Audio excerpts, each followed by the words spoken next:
I'm the leader of the Iron Man. The night's done, you know who I am. Blades find their mark and my mind is sharp. My psionics tell you our minds are hells apart. Straightforward and honest, I'm no soothsayer, worth no more than 900. My destiny is ahead, never afraid to confront it. I'll keep everyone safe even if I won't make it. Instruments humming, our tune is loud, showing up courage, our time is now. Our Lord is boundless and together we stand proud. Proud. Proud.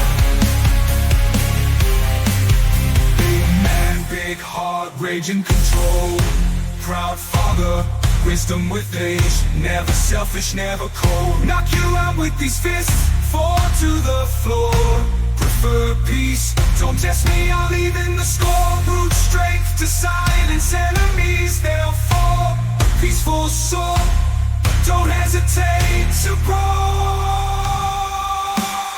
Instruments humming, our tune is loud, showing up courage, our time is now. Our Lord is boundless and together we stand proud. Proud.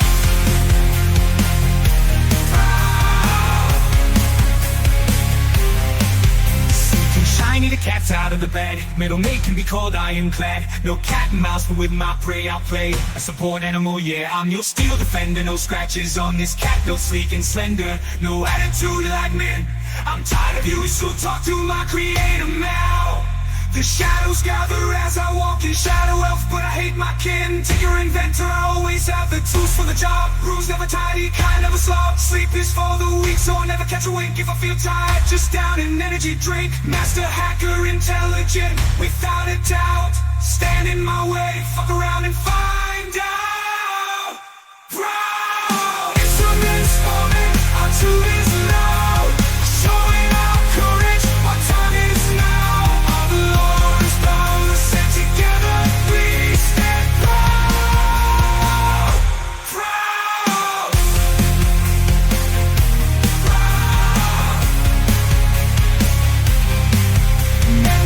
Smooth as silk, not full of hot air. I've got the skills, air genesi, musical talent unmatched. Singing sax, playing bagpipes on blast. My music sharp like a cloud of daggers. Got the moves like Jagger, I ain't no slacker.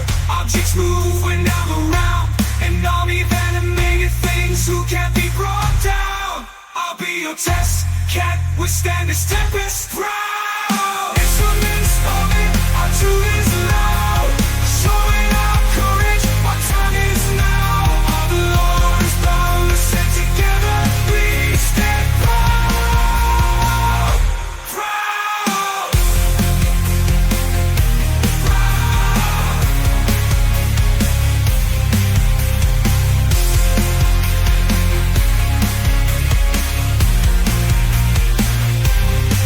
My magic's divine, like a holy man's words.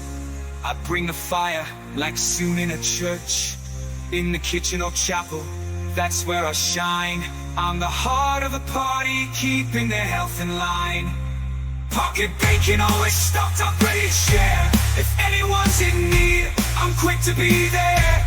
Divine skills, prestigious and strong, I'm the body shield. They call me Aegis, it won't be long. Proud. Instruments humming, our tune is loud, showing our courage, our time is now. Our Lord is boundless and together we stand proud. Proud.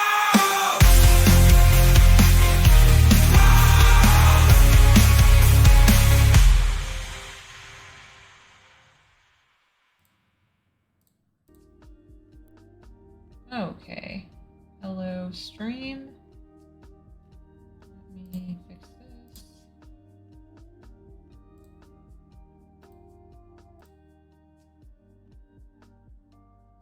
There we go. Okay, there we go. Hello, stream. How's it going, Saru? I'm gonna just go ahead and get us started here.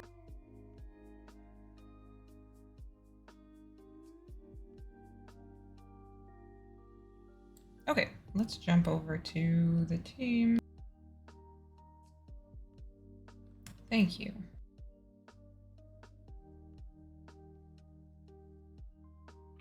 Yep.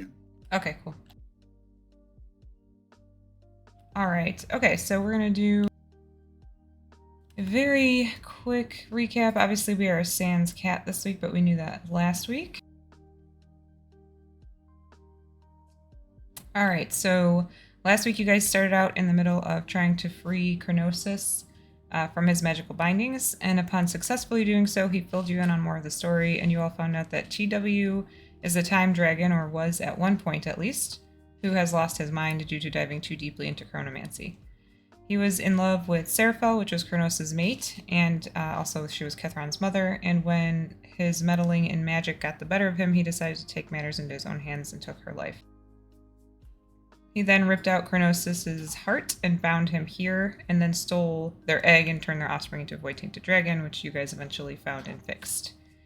Marcus was also able to find out where Chronos' heart is being stored, and it is not alone.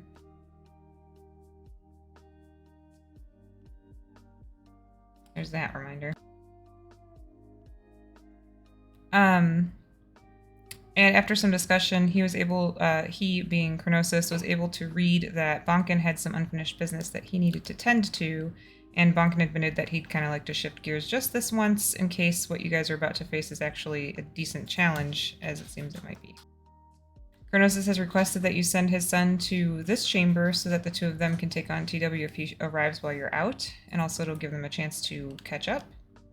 And Kira, I believe it was, placed the Ring of Rejuvenation on the dragon's claw, and the plan is to regenerate his heart using that, and then use his old heart to perform your ritual. And he did say he may even be able to create a portal for you as well, using the artifacts you've obtained thus far, should you choose to not to use the mirror. So right now I have it's March 4th around 5 p.m. And last session, everybody received 4,500 XP for taking hits from a dragon, as well as being clever to avoid taking hits from a dragon, and for figuring out how to rid him of his magical bindings without destroying the item that was doing it, as well as giving up a pretty damn good magic item, honestly, to help an NPC. Anybody need clarifications on anything? Yeah, just want to make sure you said 44k, right? 4,500, 4,500. Okay, cool, thank you. All right. So when we ended last time. Okay, there we go. When we ended, you guys were, I believe, going to stop by Kethron's place and tell him to come hang out with his papa. And then you're going to drop off Kira, and she has items that she wants to make in preparation for the fight with the Dragonheart Guardian. And then I believe the Underground was discussed. Yeah, seems about correct. All right. But the underground thing, that's still like a few days away, right? Correct. It's in a few days. Yes, Yep. that was on the 7th, and it's currently the 4th.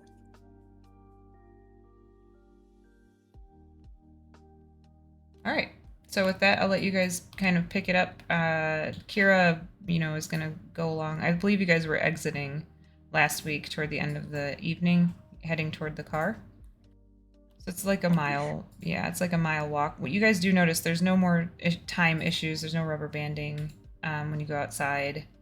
You're able to walk through just as normal. So the mile-long walk doesn't take as long as it did to get here.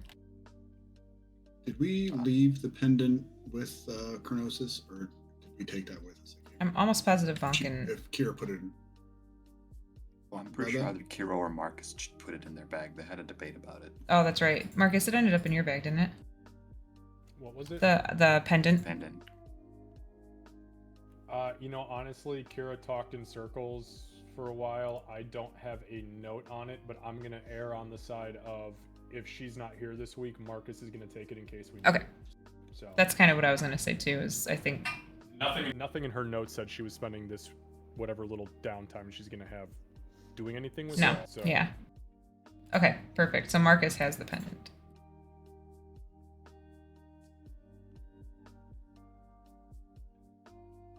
Alright, so should we go get Baby Dragon and reunite?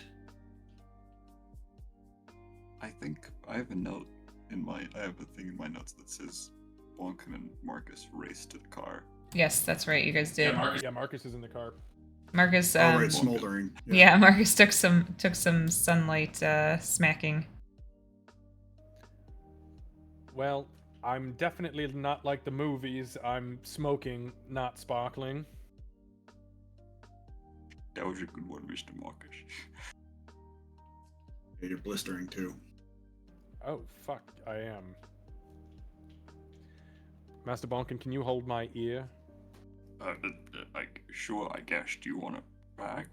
Nah, no, I'm regrowing a new one. I'm good. Oh, I thought they would. I thought if it makes sense, you just hold it on and then it eventually reattaches. I don't know how that. Oh, maybe I can get double ear. Give me my ear back. Oh, okay, here you go. I take Stick the it to ear your and stick it to forehead. the side. No, because what if it actually grows back like that? I'll be terrible looking. That'd destroy my dashing facade. Do you want me to give it to Miss Kira? I'm sure she'd like it. What the fuck kind of... This is not Do the your weirdest people thing. do that? Bonkin, that's not usually. It's usually like a lock of hair or something. Don't just Generally, tear you don't. off You don't. digits. Yeah. You Well, I don't. mean, You she don't. normally You collects don't hold vampire on dust to the and ear stuff. of your lover. Oh, well, that's true. She does scrape off your vampire dust. She can take all my vampire dust if she wants. I don't need that, but I definitely don't think giving her my ear. It's very strange. That'd be very Van Gogh of me. Kira will just say, "Good reference," while she's looking down at her tablet, tap tap tapping away. I don't get it. Ah, right. Well, Master Zachary, let's fucking step on it, please. Yeah. So Zachary takes off, heading toward Kethron's lair. I suppose we can call it now. Let me do a quick map change. Hold on one second.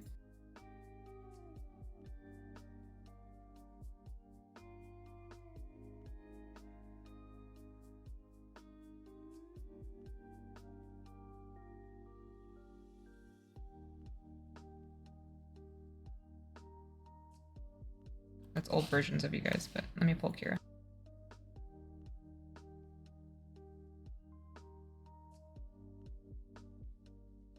Okay.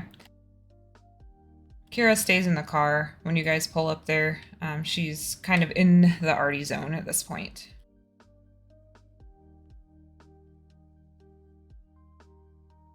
Do you want us to tell anything to Kethron while we're down there, Kira?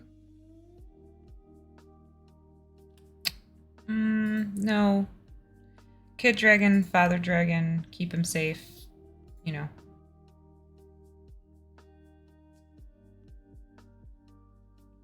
Got it. Seems pretty straightforward to me. All right. Shall we then?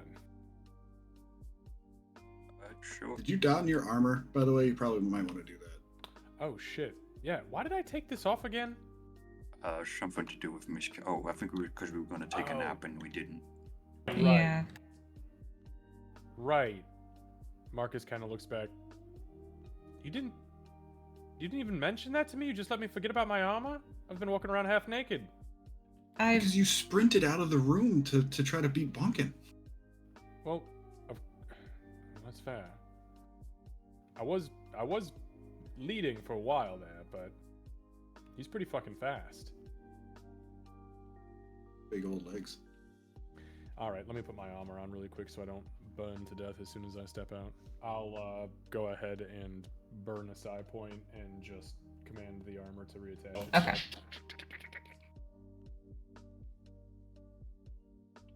Do you All ever right, get, like, all right, let's you go. know, your bits? Do you ever get like your bits like crimped off every once in a while when your armor snaps into place? No, that's why I wear the sweatsuit underneath. Because yes, remember, originally I was wearing the armor naked underneath, and pinched my nibbles one too many times for that to be comfortable. Oh, I remember that discussion. That's why we told you to wear a sweatshirt. Exactly. All right. I suppose we will be right back, Master Zachary, Mistress Kira. Just hang here. We'll go back down, do this thing, and then sounds like I've got a championship to go uphold. Potentially a young boy to slaughter. Execute, sorry. Slaughter sounds so thrilling. Execution is like a merciful thing. Just knock him unconscious. You don't have to slaughter or execute. I'm kidding. Oh, we're trying to stop him from even having to fight in there in the first place. This is Master Bonkin's whole shtick. Yeah, thank you. You got me there. I was a bit concerned for a second. Oh, you should definitely still be concerned, because if you don't get through to the kid and we still fight, I'm gonna fuck his day up. Maybe then he won't fight anymore. Or who knows, maybe he'll kick the shit out of me. Yeah, it's very possible. Well, it's not very possible, but it's a little possible. Honestly, got those Alright. healing bots. That's the one I'm really concerned about. Right. Anyway, shall we go? Yeah, let's go. Yeah, let's roll. All right. Assuming nobody's doing anything crazy outside, I jumped you guys to this map, but did you guys want the outside map? No, Okay. Nah, we're just going straight down. I mean, I assume we're going straight down. Okay, perfect. All right, so yeah, you guys arrive down there. He turns toward you, almost looking surprised, because it hasn't been that long since you guys left. Did you forget something? Oh, Found your dad. It was him. he's Uh-oh. yes, and he's okay. He's alive and he's safe. I actually have a message for you from him if you'd like to hear it. Yes, absolutely. Okay. Excuse me. Excuse me. Pardon me. Oh, I'm sorry. Nope, you're fine. You're fine. There we are. All right. Your noggin, please. Yeah, Just he'll. reach both of his hands up. Yeah, he'll lower down. So I kind of put my like hands over his eyes really dramatically, and I'll interlace my fingers over like where the third eye would be, and I'm just gonna send him the image from Marcus's perspective of his dad telling him exactly what he wanted us to tell him about going down to stay with him. Okay. But I'm gonna like show him like what Mark, you know what I mean, you know how Yeah. I put it, like from Marcus's perspective, the dad talking. Okay. Yeah, once he receives the message, the look on his face change, like, because you can see his facial expression. At first, he seems almost a little intimidated at the first vision of his father, and then since you're sort of connected, Marcus, you'd be able to feel like a feeling almost of excitement. And he says, "Oh, yes. Of course, I can go over there." That'd be pretty cool, wouldn't it? That would be really cool. Super cool.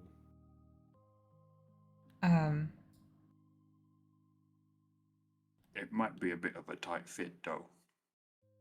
Oh yeah, can you polymorph yourself? Yeah, can you shrink yourself down at all? He thinks about it for a second. Hold on a second. If not, I think I have something that might help you. Probably also change you as well if you let me. Oh fuck, that'd be even cooler. Let Master Tempest do it. Actually, good thing, because I spoke too soon. I'm out of my potions.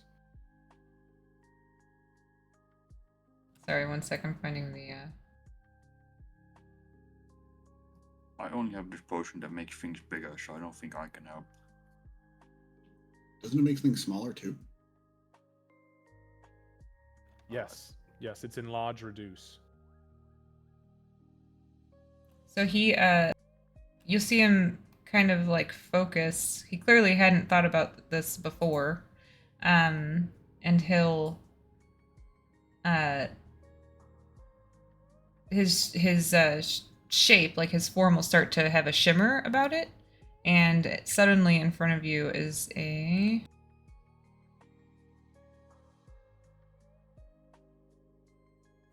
Kenku with glowing red. oh, that would be just so fucking rude. Motherfucker! Joke's on you, dickheads! If that's the case, I'm drinking the potion of growth. Fuck you. Yeah, I'm diving back into the void. Fuck that thing.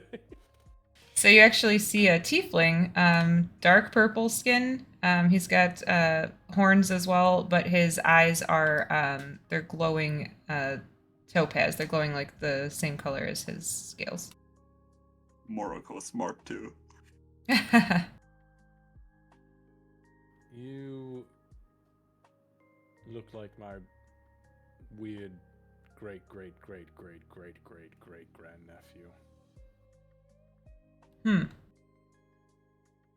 I'll have to work on the shape.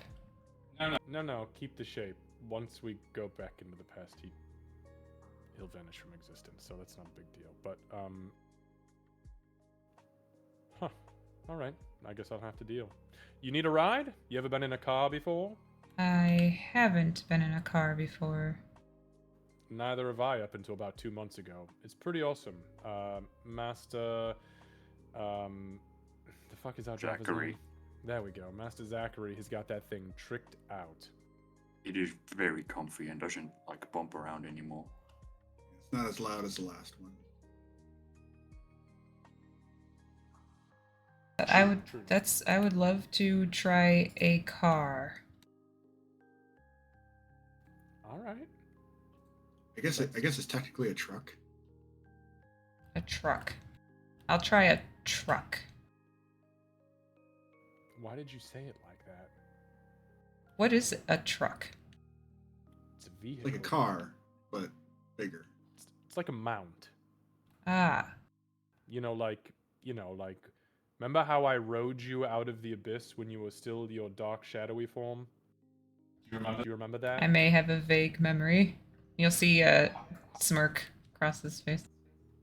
Well, if you'd like it to be vivid and not vague, I can just show you again, but maybe another time. But it's kind of like that, except it runs kind of autonomously. Oh. That sounds actually very interesting. It has an Yes. infotainment system. A what? I don't know, that screen with that like spoke to you. Yeah, what would you call it though? Infotainment? It's got a that what it's fucking called? ring to it. I like that. I think so. That sounds right to me. All right. He's Zach mind was you're- one time. explaining that for me. I've heard him say it a couple times, but I never asked. I cannot explain that to you. Oh, okay. Yes, I'd like to ride on a truck. No, you ride in the truck. Inside the truck, yeah. No, I mean, fuck you it. You can could. ride on top. I've ridden on top. Yeah. So is Master It's Tempest. got I think. railings. Yeah, it's got railings. Yeah, what the couch face I think did it. Right. All right, fuck it. You want to go for a ride on a truck, boy? You'll see an eyebrow raise. Yes. Yes. All right, let's go meet your daddy. All right. We can sake of brevity it if you guys want to. How hard are you going to push for him to ride on the truck versus in? Oh, I don't give a fuck. When we get to the truck, I've just pop the front door open and climb on top. Master Zachary, I think the dragon wants to ride on the truck. Is that okay? Zachary just looks out at the other tiefling and says, "That's what you pay me for." That a boy. Easter dragon, by the way, just in case it's not clear. It's All right. human form, humanoid form. Humanoid form. Yeah, so I guess Kethron would kind of step up where the doors open and then climb up on top of it and get himself seated. He sits crisscross applesauce and then grabs onto the rails. Oh, no. Hold on to my waist. And then I'm gonna, because I'm sitting up there too.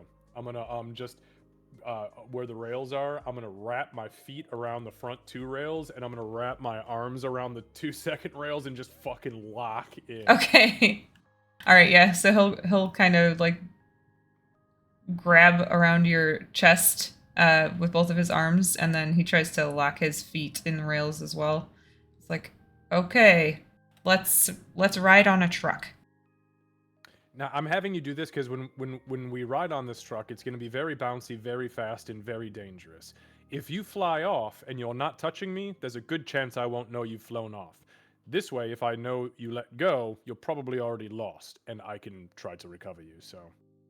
That is very good thinking. Thank you, Ninth Son. Of course. That's if you- literally what I'm good at. If you're still as strong as a dragon, I guess try not to break the car. I'd be more concerned about the Ninth Son's ribs if I were to squeeze too hard. Nothing's breaking this armor, right, Mistress Kira? Just get a She's yep. focusing really hard.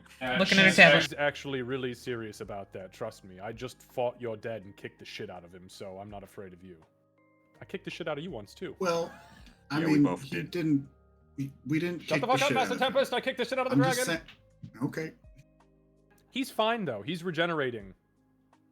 His heart, actually. You kicked him in the heart? No, I didn't kick him in the heart. TW stole his heart before we got there. We gave him something that is hopefully It going to should- help his heart regenerate. Right, that's right. You It's, showed me that. it's a bit of a long story. I'm sure your dad will fill you in on everything. Master Zachary, roll the fucking window. Master Vulcan's talking so quietly, but he won't shut up, and I can't hear anything that's being said. The windows roll up. Put him on the speaker. Sorry, is this better? Well, now I can hear you. Holy shit.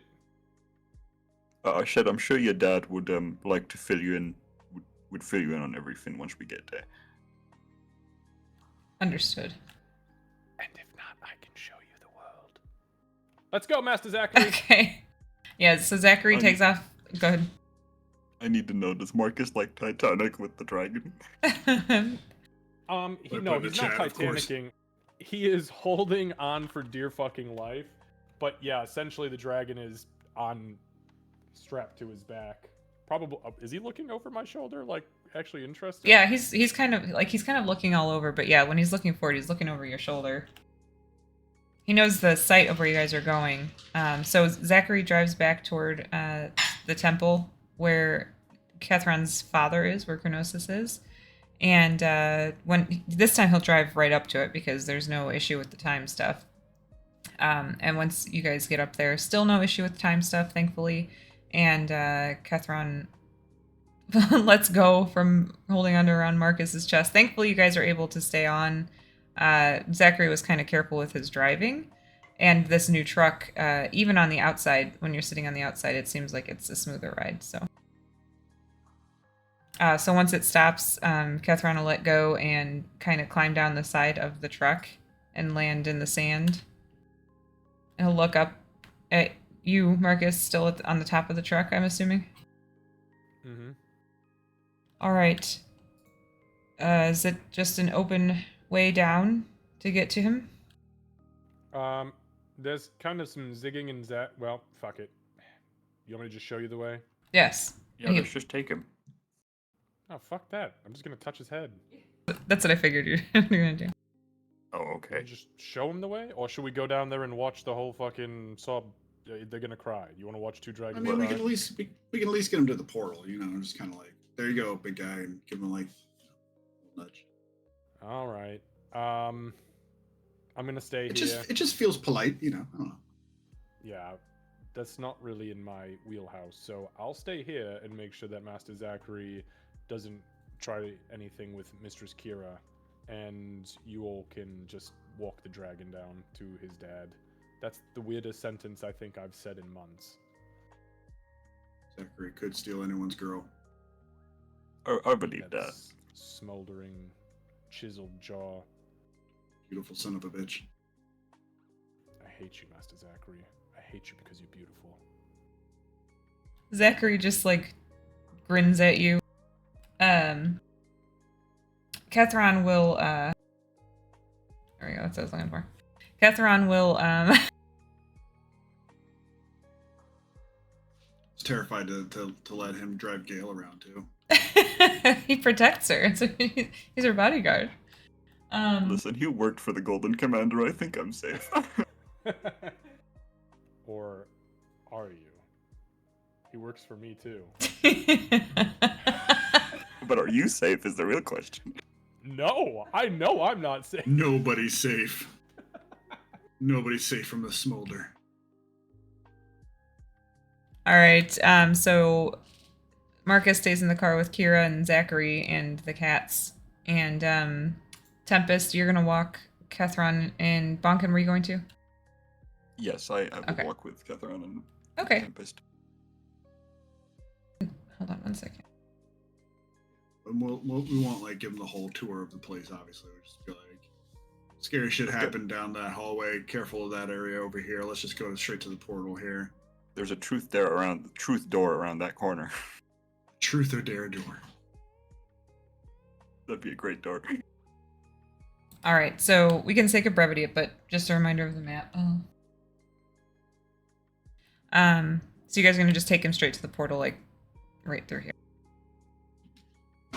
Exactly. Okay, great. Okay, so you guys get him to the portal.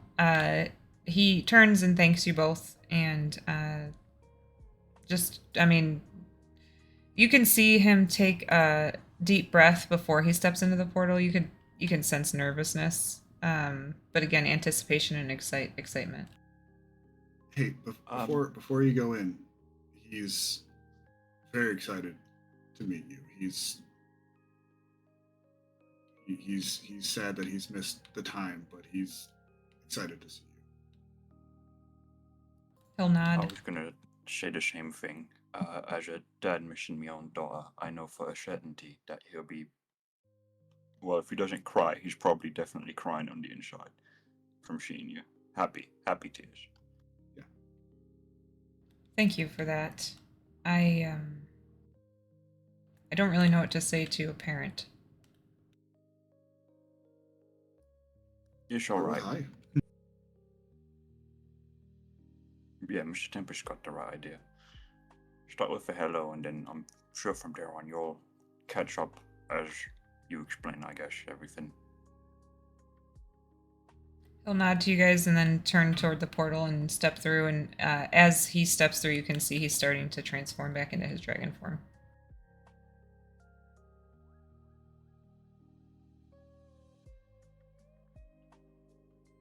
Okay, so you guys are going to... Are you going to just go straight back out to the car? Probably. I mean, I think we'll probably wait until like he goes fully through the portal as like a goodbye. Correct me if I'm wrong, Tempest, and then head off. Yeah, I think Tempest might pause for a moment, seeing him like kind of like going to see his father, and then like you might see like a lot of hesitation and maybe like a little bit of like turmoil on Tempest's face, just a little bit, and just like, all right, let's go. Disregard that. Okay. All right, so a very short amount of time passes, Marcos. They're not in there too terribly long. Are you doing anything out in the car with Zachary, Kira, and the cats? All right. Okay. Nope, nothing fancy. Okay. All right. So you guys get back outside, and no, I'm not going to hit them with more assassins, Sarah. You guys get back outside, Thing to say. and that would have been. Honestly, These are my it's assassins. best for the assassins. Let's be honest. And yeah, you guys get back to the car. Are you guys going to headquarters?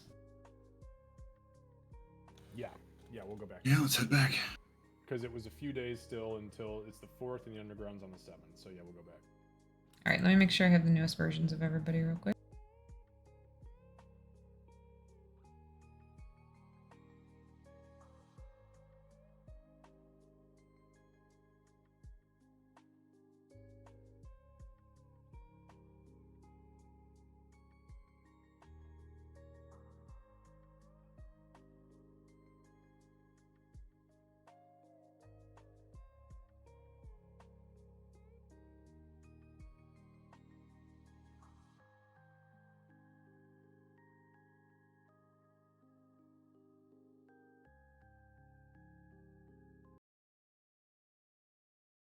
All right, so you guys make it back to headquarters. If anybody asks to stop anywhere, of course Zachary would oblige.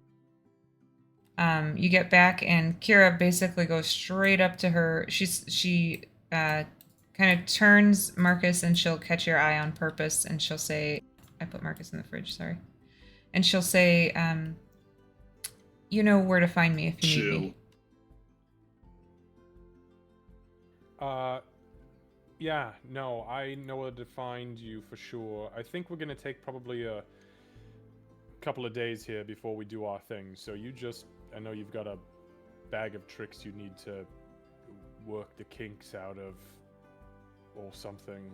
So just do you and take your time for now. Do you want Miss Kira's... I'm sorry, Mr. Marcus's armor, Miss Kira? That's not a bad idea. That way I can work on it before you go underground. Okay, that's fine. Marcus starts stripping in the kitchen. She waits then. We're used to it. Like I hesitate for a moment, but we know better. Yeah, he just takes all of his shit. I'm out of side points, so I'll put, that was my last one earlier. So I'll just put my armor up here, and oh, you know what? We're going the same way. I'll just carry it. There's no need. You're already literally dragging bags and bags and bags of shit on the ground, so I'll just follow you up there. Are you sure? Because I still have some room. She's already walking. She already knows the answer. Yeah, no, I've got it. Oh shit, we still have a lot of loot to go over. We'll do it after the underground. That's a Champion! good idea. Underground's in 3 days. Mistress Kira's so busy, though, we can't possibly go through it right now. I don't think I can focus on loot right now anyway. Thank you, Mr. Marcus. Have fun. Marcus is going to do two things. I am going to go to the, I'm going to go drop my armor off. I'm going to run into the altar room, or the ritual room. I'm going to identify all of the shit that we have from the loot. I'll send you what I am currently in possession of. That way we've just got it. And then I'm going to my room to probably work out. Okay, got it. And then go to fuck to sleep. Okay. Sorry, were these circles yellow before, or am I like tripping? Did the color Okay, change? I did think they had changed. The Yeah. colors definitely changed. What circles are you talking about? The magic giant circles. circles in the room. The hollow Little circles. that say like. Oh no, those are the same color. No, they're not. It's on my screen. It's like, oh, it did change for you guys. On my screen, it's the same color. Weird. Hold on.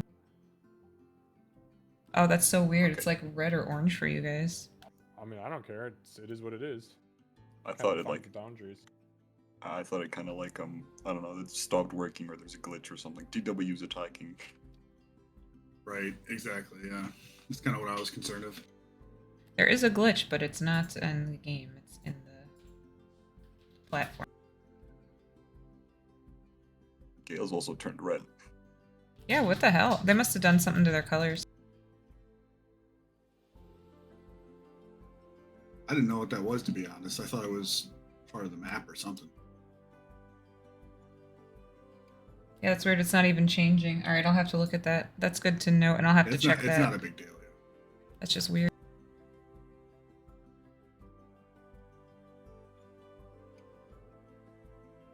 Okay, anyway, I'll work on that. But you're right, it does define it much more. Okay, what is everybody else doing? I think Bonkin. for... Sorry, Go ahead. go Tempest, you go first. I think Bonkin is... no, I'm Tempest. Bonkin is somebody else. God damn it. Tempest will send a message to Umi, following up on his request earlier. Oh, right. Okay, hold on a sec.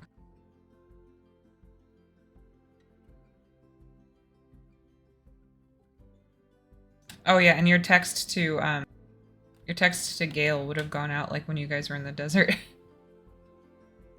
Hours later, probably. Yeah. All right, hold on one Probably second. like just before we enter the door, like it usually happens with me. Oh, you're just following up on that one item. Correct. Got it. Okay. So you'd get a text back from her that says that she thinks she's got one. Well, I can just send it to you. Perfect, thank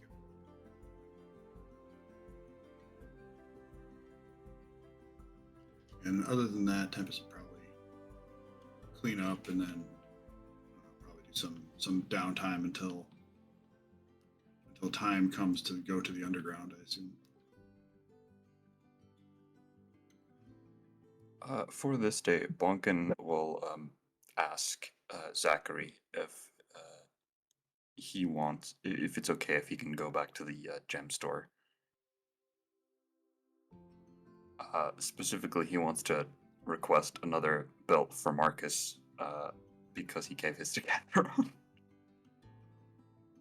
Oh yeah, actually that's a good point too. I think Catherine would have been wearing that belt too when he switched into his form.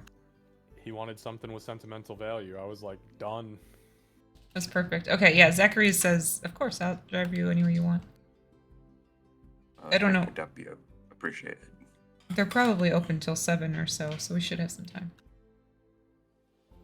I'll go ask if Mr. Tempest needs anything while I'm in town. Mr. Marcus and Miss Kira too. So just give me a second, Mr. Zachary. Okay. Before I go, is there anything you want to do in town? He kind of looks, like, taken aback. I don't think so. I usually just kind of do whatever I want when I want. Unless That's I'm on fair enough, standby. Mr. Marcus does give you a lot of money. He does. Feels like a pretty good way to live. Oh, Mr. Tempest, is there something you want? Sure, I didn't see you there. You on my blind side. Oh, sorry, I was texting. Yeah. I mean, I have an item that's not quite ready from Umi, but I don't think I really need anything right now. Oh, okay. Is it not done yet? So I shouldn't go like pick it up for you. No, it's just not at her shop yet. All right. It needs a couple days maybe to. All right. I'll go She's ask Mr. concerned about authenticity, I suppose. That's fair. Yeah, I guess that makes sense. I'm gonna go ask Mr. Marcus or Miss Kira. Wow, my language is dying today. Mr. Marcus and Miss Kira, if they need anything while I'm outside. Just make sure you knock on the door and make yourself very known. If they have something on the door handle, do not go in. Okay, I won't. And Bunkin will go upstairs.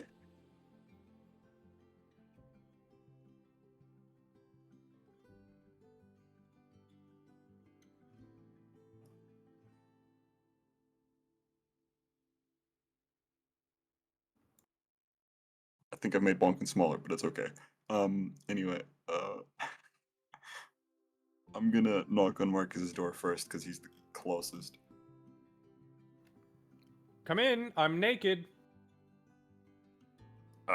Alright. I just wanted to know if you need, I'm going to the shops. Do you want anything?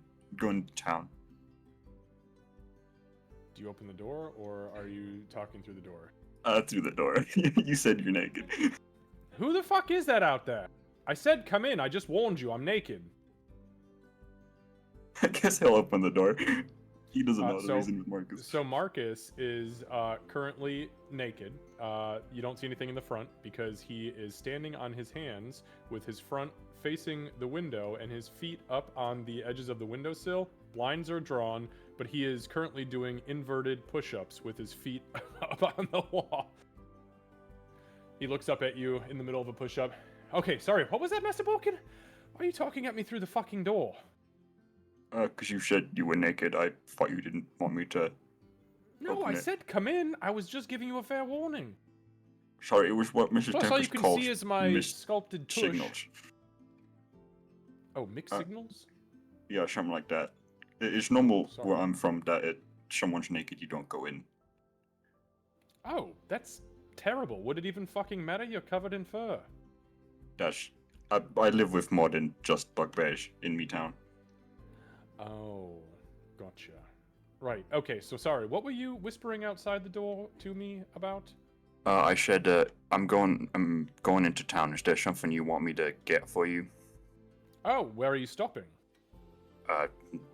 Gem store at the moment, but I can go anywhere. I don't have a lot of. I don't need any gems, but what I am in need of is some more of those speed potions. If you can find any. Sure, I'll go stop at Umi's. Maybe she has some more. Okay. I will, You need to send me? Never mind, that's not gonna fucking happen. I'll send you money for them in advance. Oh, okay. He's not even gonna argue with this, Marcus, at this point. I think we all know how this ends. Marcus was just gonna tell him to text him a picture of the fucking receipt, but I knew that wasn't gonna happen with who I'm talking to. You ain't reading those words. I'm not reading shit. It's just gonna be a picture of your thumb. At Is best. Is it just speed potions, Mr. Marcus, or do you want one of those grow big ones as well? Because I know you used yours. Yeah, yeah, probably. If you can find me 2 and 2, I'd be much appreciated. Who usually sells those? Is that Mistress Umi? It's Miss Umi, yeah, it's normally what we go for. Okay, alright, no problem. Alright, thanks, Master Bonkin. Alright, and I close the door and walk away.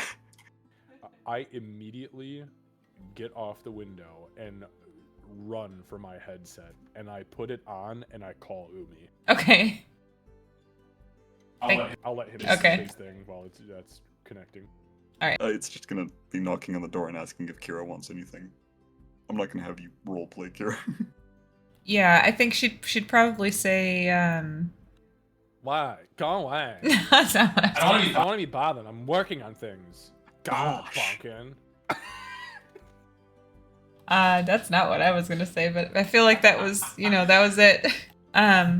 That's actually the correct way to play Kira. Cat has just been wrong this whole time. Cat's been wrong, yeah. You gotta really crank up the emo. Oh gosh. No, I think that you'd probably get some kind of response like, if you see anything really useful or really cool, bring it home. Okay. He's not gonna bother asking more. Because he's either not gonna understand it, or like she's gonna have to explain it again. Right. Anyway, we'll go with Marcus as Bonkin heads downstairs. He'll probably ask Aegis, Gale, and...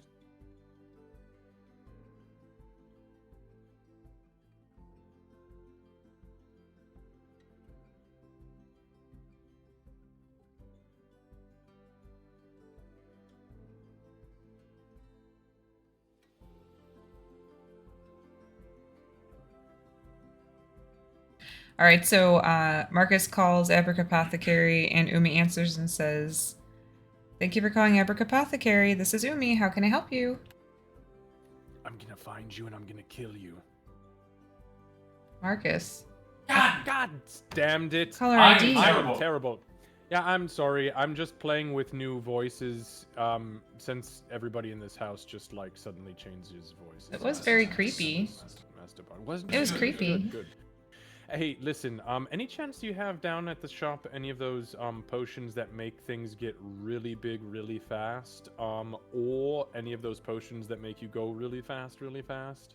I think I have 2 and 1 respectively. Let me check. 2 bigs and 1 fast? I think so. Let me double check my inventory real fast. I'd like to think she has like elevator music playing as she puts you on hold. No, it's Africa by Toto. Damn it. Gotcha.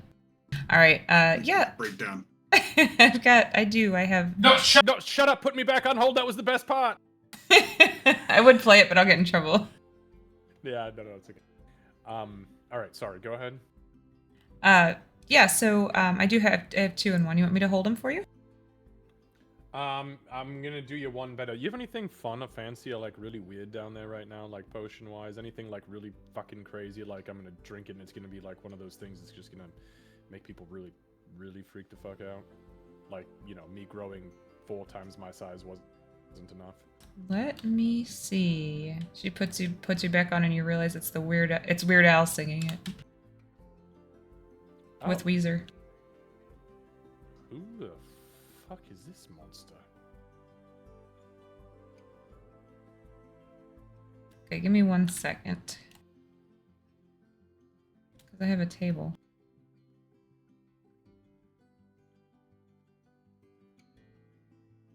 Okay. You made a potion stock table? Yeah, I have. Yeah. I dig that. Roll percentiles, please.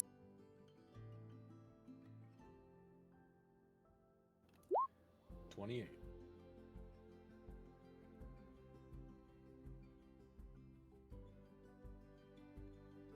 Okay, I do have something. It's a little bit experimental, but Just tell me what it it's is. called Essence of. Okay, I'll take it. Okay. Tell me how much is that plus the other 3 gonna cost? Okay, hold on 1 second.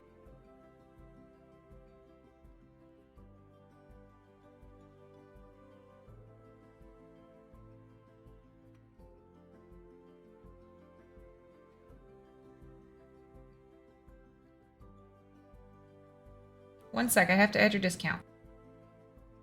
No, subtract my discount. Don't add extra. You make her laugh while she's.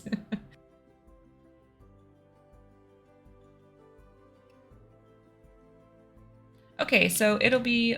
Oops, hold on. So it'll be 1,056 for all of them. 1,056 gold. Her terminal will blink blink, and she already receives 1,100 gold. Okay. Oh, thank you, Marcus. Do you want me to ship? You're welcome. My errand boy's on his way right now. He'll be there in a little bit. You'll know him when you see him. And I hang up the phone. Okay. Aaron boy. I'm done. That's all. I did. Oh, beautiful. I'm glad I got to use that chart. That was nice. I did take all of that. I just subtracted. Okay, got it. Thank you.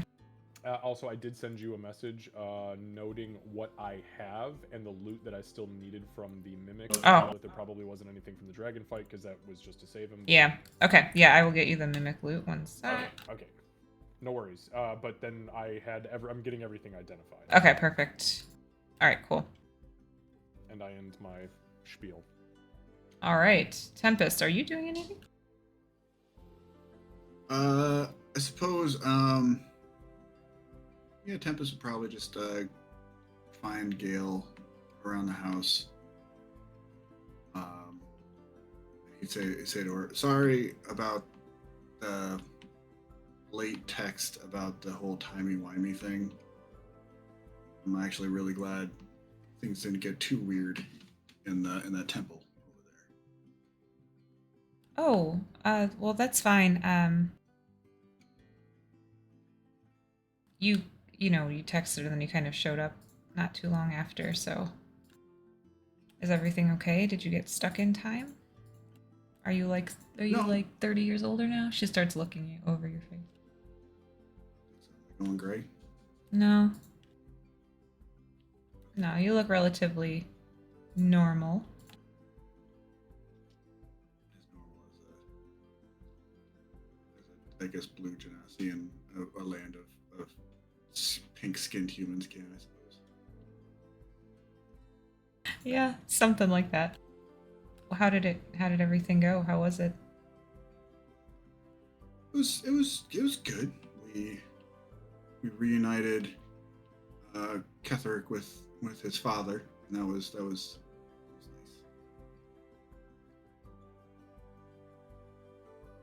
That's nice. I guess it kind of is starting to made me think about my own father and all that. You feeling homesick? I don't know about homesick, but maybe he should eventually know about what happened to me.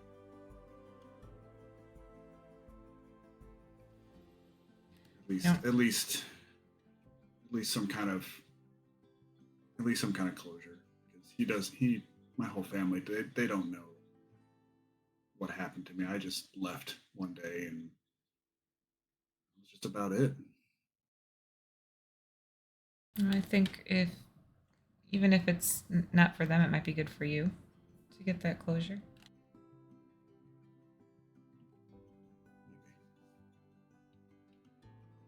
I think when it comes time to return to our time, I think one of us is going to need to use the amulet, and it's going to require a sacrifice of sorts of our past, and I had chosen my past to be sacrificed if need be. So I think I'm going to need to give Bonkin some kind of message to give to my family about what happened. It's gonna be done for me, if this all works the way it should.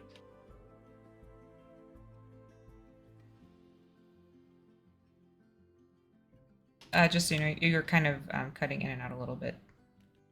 Oh, was I? Yeah, a little bit. Maybe I could hear him fine. Oh, well, maybe my ears are cutting in and out. How do I sound now? Do I sound all right? Yeah, you sound good. I heard most of what you said. Am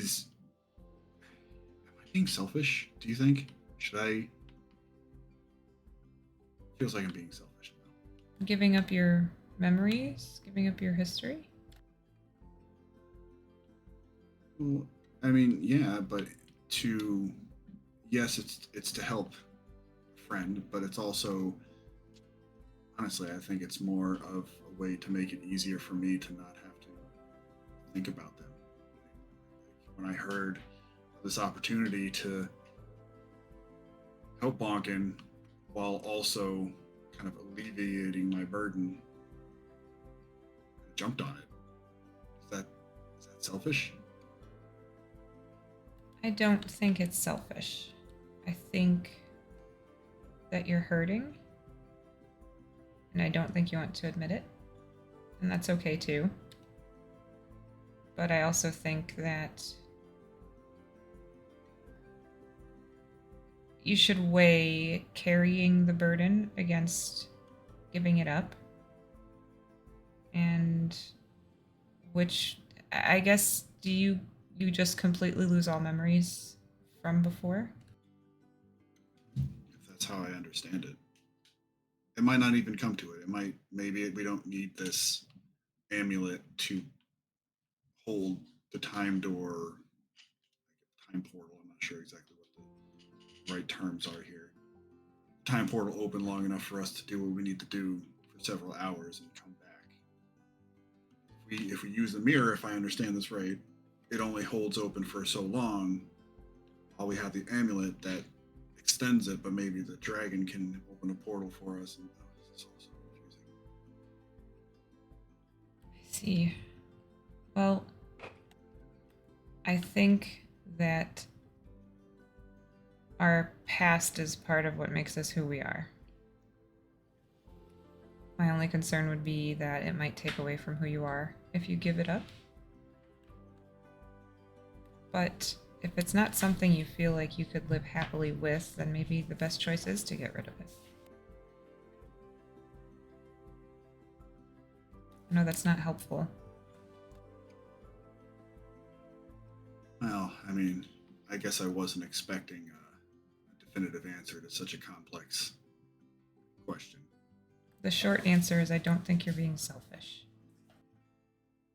But I do think that you should put more thought into it.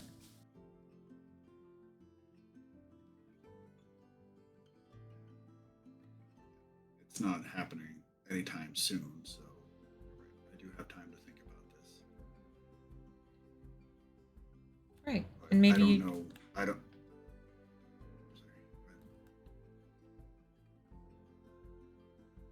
Sorry. maybe you don't even need to do it at all. You know, maybe it'll turn out that the dragon can do it and it's not an issue, but since you have the time to think on it.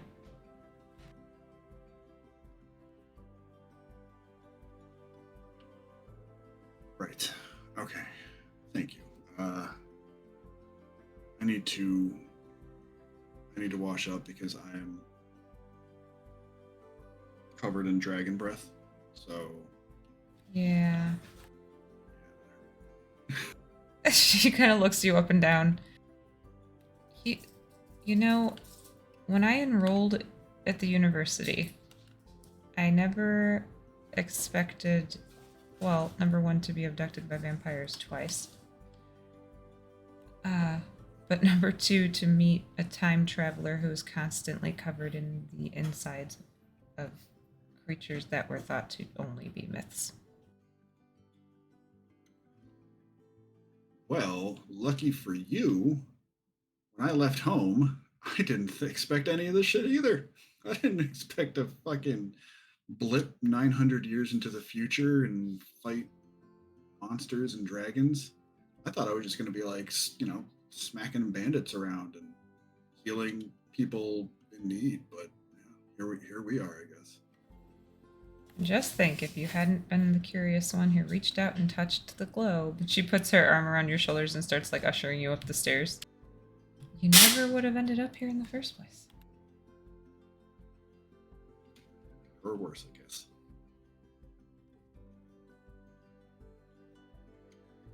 Tempest will, yeah. He'll go into the bathroom, get cleaned up. Leave the rest for everybody else. So, I'd like to think that as Tempest walks away, Bonkin comes down and he asks Gale, I'm going to the store, you want anything? Yeah, so she'll say,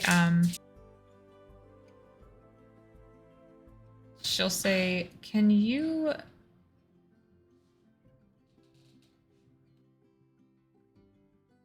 you find, no, not this time. Oh, okay, I can try and find something if you want. I'm sure Mr. Zachary will be able to tell me. No, I'm gonna, I'll take you up on it, but maybe after you guys are done with the underground. Oh, okay. Alright then. Thanks, Bonk. And I'll walk into the kitchen and ask Alan and Aegis if they want something from the store. Listen, he's fair to everyone in the house. No, they're good. They're like getting dinner prepped, so they're like in the zone, but neither one of them asks for anything. Okay, then he'll walk to Mr. Zachary and say, "Alright, sorry to keep you waiting, Mr. Zachary. The only person that wants something is Mr. Marcus, and that's at Umi's. So I guess we go to the gem store and then Umi's." Okay. All right. Is there anything you want to do while we're out there? Get a, I don't know, drink or something? You normally get like snacks with Mr. Marcus, so. Yeah, we could definitely. Are you talking? He's like starts like heading out the door. Are you talking about like drinks or like shakes? I'm not sure much of the difference. Which would you recommend? He's walking with him. So Zach would go into a conversation about alcohol and partying and stuff like that. Do you want to actually go to the stores, or do you just want to sake of brevity? I would like to go to Umi's. I can take a remedy the gems Okay, all right. because it's just another belt for Marcus, which they already made before. So. Right, yeah, that should be. And yeah, she says that's easy enough to do. Hold on 1 second.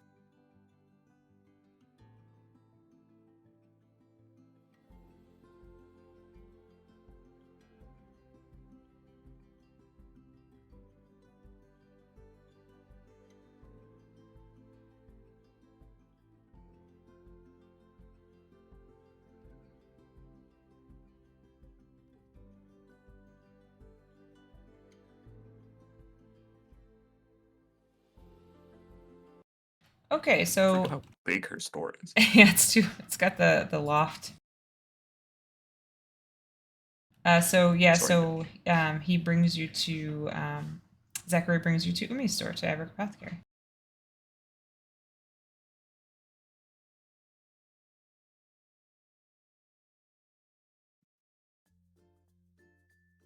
All right.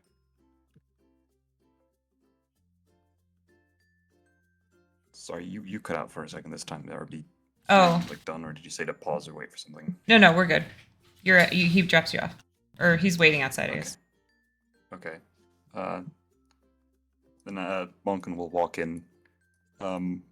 Did Aegis say he wanted to say something to Umi or something? No. He said he was going to be seeing her later in the week. So he was like, Fair. if I need anything, I'll just get it when I'm there. Okay, that makes sense. And then he'll walk over to Umi and be like, hello, Miss Umi. How are you doing today? I'm good, Bonk. So she says, I'm good, Bonkin. And then as you walk in, it dawns on her what Marcus said to her on the phone. And she starts laughing, but she's trying really hard to stop herself from laughing at the same time, and a snort or two comes out. Oh. Is something funny? Did Shupal do something weird to me fur or something? No, sorry. I believe you're here for these. And she goes over to the counter. There's a few packages, and then she walks over and she'll hand them to you. Thanks, Miss Umi. What are these? Well, Marcus, I believe these are for Marcus. He ordered these and said that someone would be picking them up. Oh, okay. So he called ahead of time. All right. He did. I guess that. Bunkin, you can give me an insight check because she's not good at hiding this. Is that with the disadvantage because the eye patch?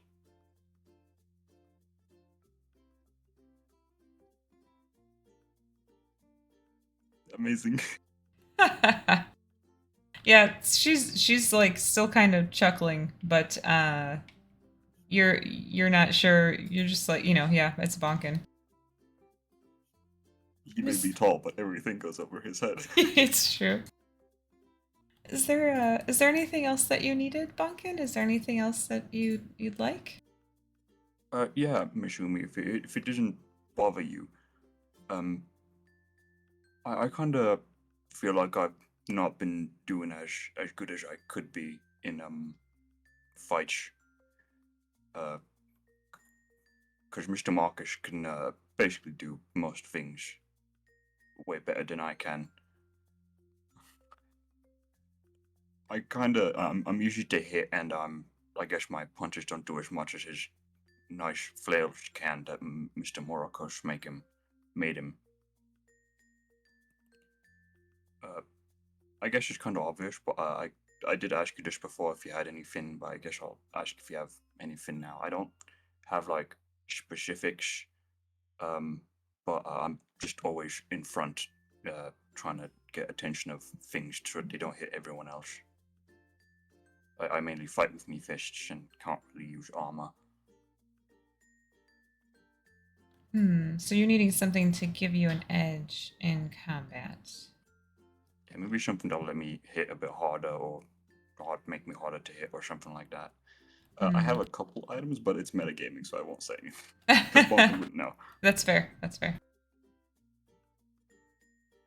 Okay, let me see. And she starts scrolling through her inventory. If I don't have it now, I can either find the location or try to get it to me.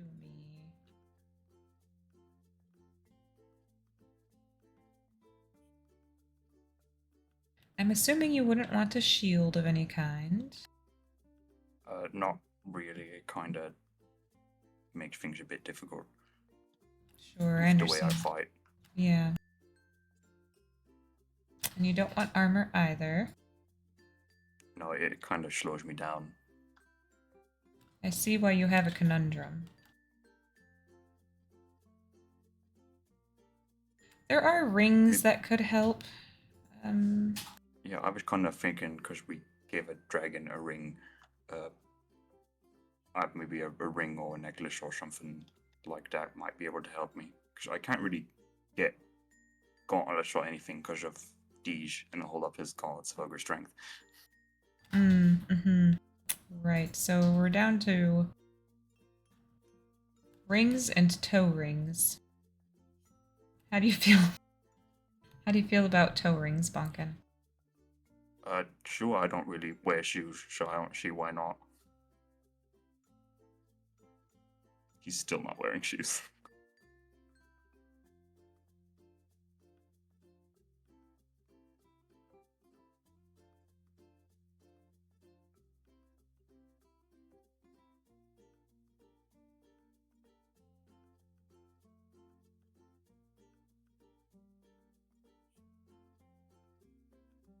So as she's scrolling through, she says, honestly, it comes down to either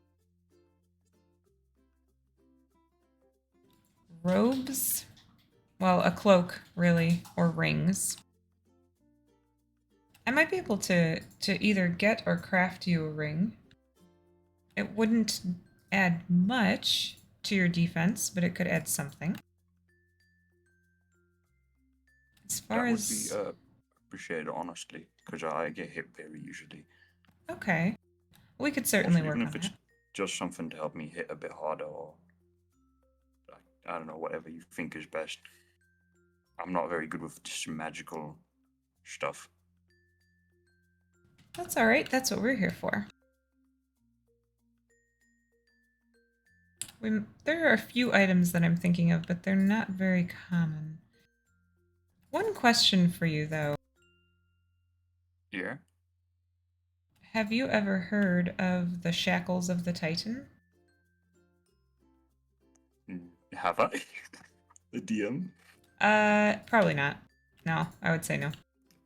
No, probably not. That's some magical thing. It is indeed some magical thing. I believe they're currently in the underground, either being sold or used, but it's possible I might have a contact who could work on getting them for you. Oh, I guess I shouldn't say this in public, but I trust you. You're nice. Um, um, Me and Mr. Marcus are going to the underground in a couple of days. Oh, excellent. Why? A kid has signed up there because I accidentally forgot to cover some things in my book that I gave him, and he ended up down there, and we were trying to stop him. And Mr. Marcus wants to claim championship again. I see. So you've been down there before. And there's a child who was put in danger because of a book? It's the book I used to train me monk-like abilities that me teacher taught me. I see. I just wanted to let him have the meditation things to calm down and stuff like that. I see. Okay, well, maybe ask around while you're down there because those could be helpful. Those could I could see those being useful to you. They won't be cheap if they're for sale. Thank you. I have a lot of money I can spend because Mr. Marcus constantly, well, and he points like the bags he's holding. Yes, I do. I do know. Oh, by the way, that potion. He didn't really let me explain what it does. Oh, is it not just speed and speed and the grow big one? So these two are the grow big. This one is the speed. Okay. This What's one, this one? this one is it's useful. It's helpful. It has to do with resisting fire, but there are some extras added onto it. It won't hurt anybody, but it'll be fun. But can't Mr. Marcus resist fire already? He didn't exactly ask me what it did. What's the extra things then?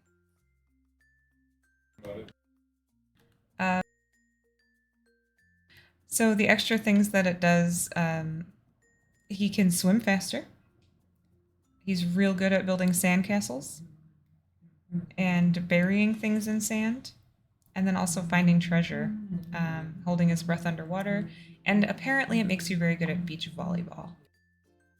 Is this the fucking Potion of Beach episode? Is that what I'm hearing? I see him just trying to block it out. That's hilarious. Yeah, it's hard when you play in the same room sometimes. Right. Sure, I'll give it to him and tell him what it does. Don't tell him what it does. Why not? It's not very good if he wants to suddenly drink it while we're in a fight. I don't think he wants to know. Oh, okay. I guess I'll ask him. If he says no, I'll just drop it. There you go. All right. Thank you, Miss Umi. If you think of anything, please, I guess, give me a call. Tell Mr. Aegis. I'm sure he'll come get me. Okay. That's right. I've heard you're not the best with your phone. No, it's a struggle. Understood. The buttons are so small. You do have large fingers. Speaking of, I should be able to get you a ring in the next couple of days, unless you get your hands on those wraps. But Tempest has something coming as well, so at the very least, I'll let you know. All right. Thank you. Have a good day, Miss Umi. You too, If you see Jared Bonkin. again, if you see Jared again, tell him I say hi. Okay, will do. And he'll leave. Okay. And then he'll go get like shakes or milkshakes, whatever Zachary was talking about. Okay, perfect.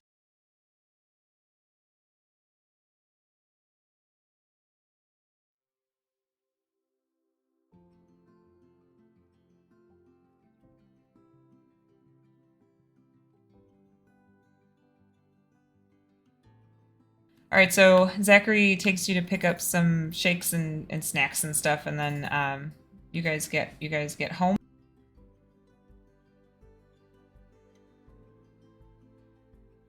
That fruit punch is good. Yeah. Ooh, let's try that one. All right, then I guess I'll say hi to everyone in the kitchen first, and then walk by up to Marcus's room.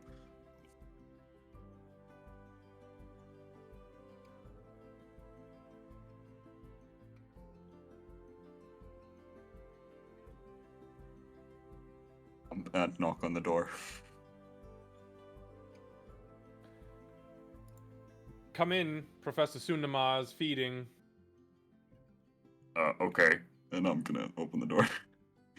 So as you turn around, Marcus spins around in his desk chair, and he is sitting with his mouth completely slack-jawed, and his eyes have gone completely like moon blind, and Sundamar's sitting on his head with his little tendrils on each temple, and he's like actively undulating. Marcus opens his mouth and, "Hello, Master Bonkin. Welcome back from your endeavor. Would you like your nightmares consumed?" That's definitely Mr. Marcus. No, I'm okay, thank you. Wonderful. Have you fetched my potions? Yeah, I brought them. Do you want to know what the Excellent. last one Thank does? you, Master Bonkin. If you wouldn't mind just setting them down inside the door and leaving it for the time being. Professor Sundamar is very hungry, and he has much to consume. Okay. And he's gonna drop it off, like, inside the room, probably on, like, this little table next to his bed. Thank you, Master Bonkin. You All right. are truly an appreciated and trusted friend. And then Thank I you. slowly spin back around in my chair. Don't even wait for a response. He's gonna say it anyway. Thank you, Mr. Marcus. You're a great respected friend too. You're my best friend. Anyway, you have fun with whatever that is. And he'll close the door. There is no fun, Master Bonkin, only the consumption of our darkest nightmares. Okay, Mr. Marcus. And he'll walk away. I don't like it. That was definitely soon tomorrow. Pretty much 100%.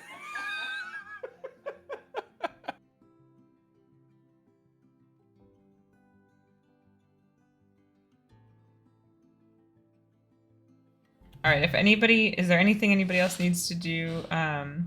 If not, then we can at least do a long rest, if not sake of brevity, till underground.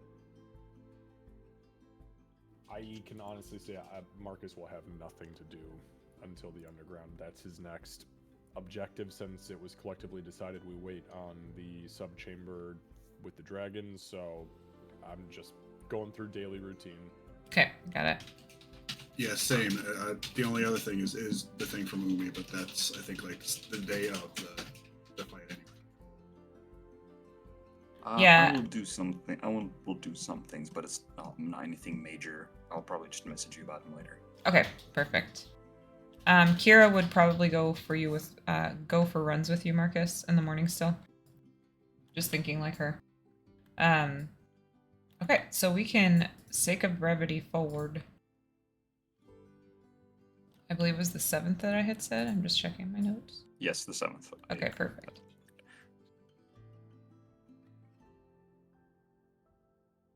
Sorry, Sarah, I know it drives you crazy. It wasn't letting me change. All right, so we're gonna sake of brevity to March 7th, the butt crack of dawn, more than likely.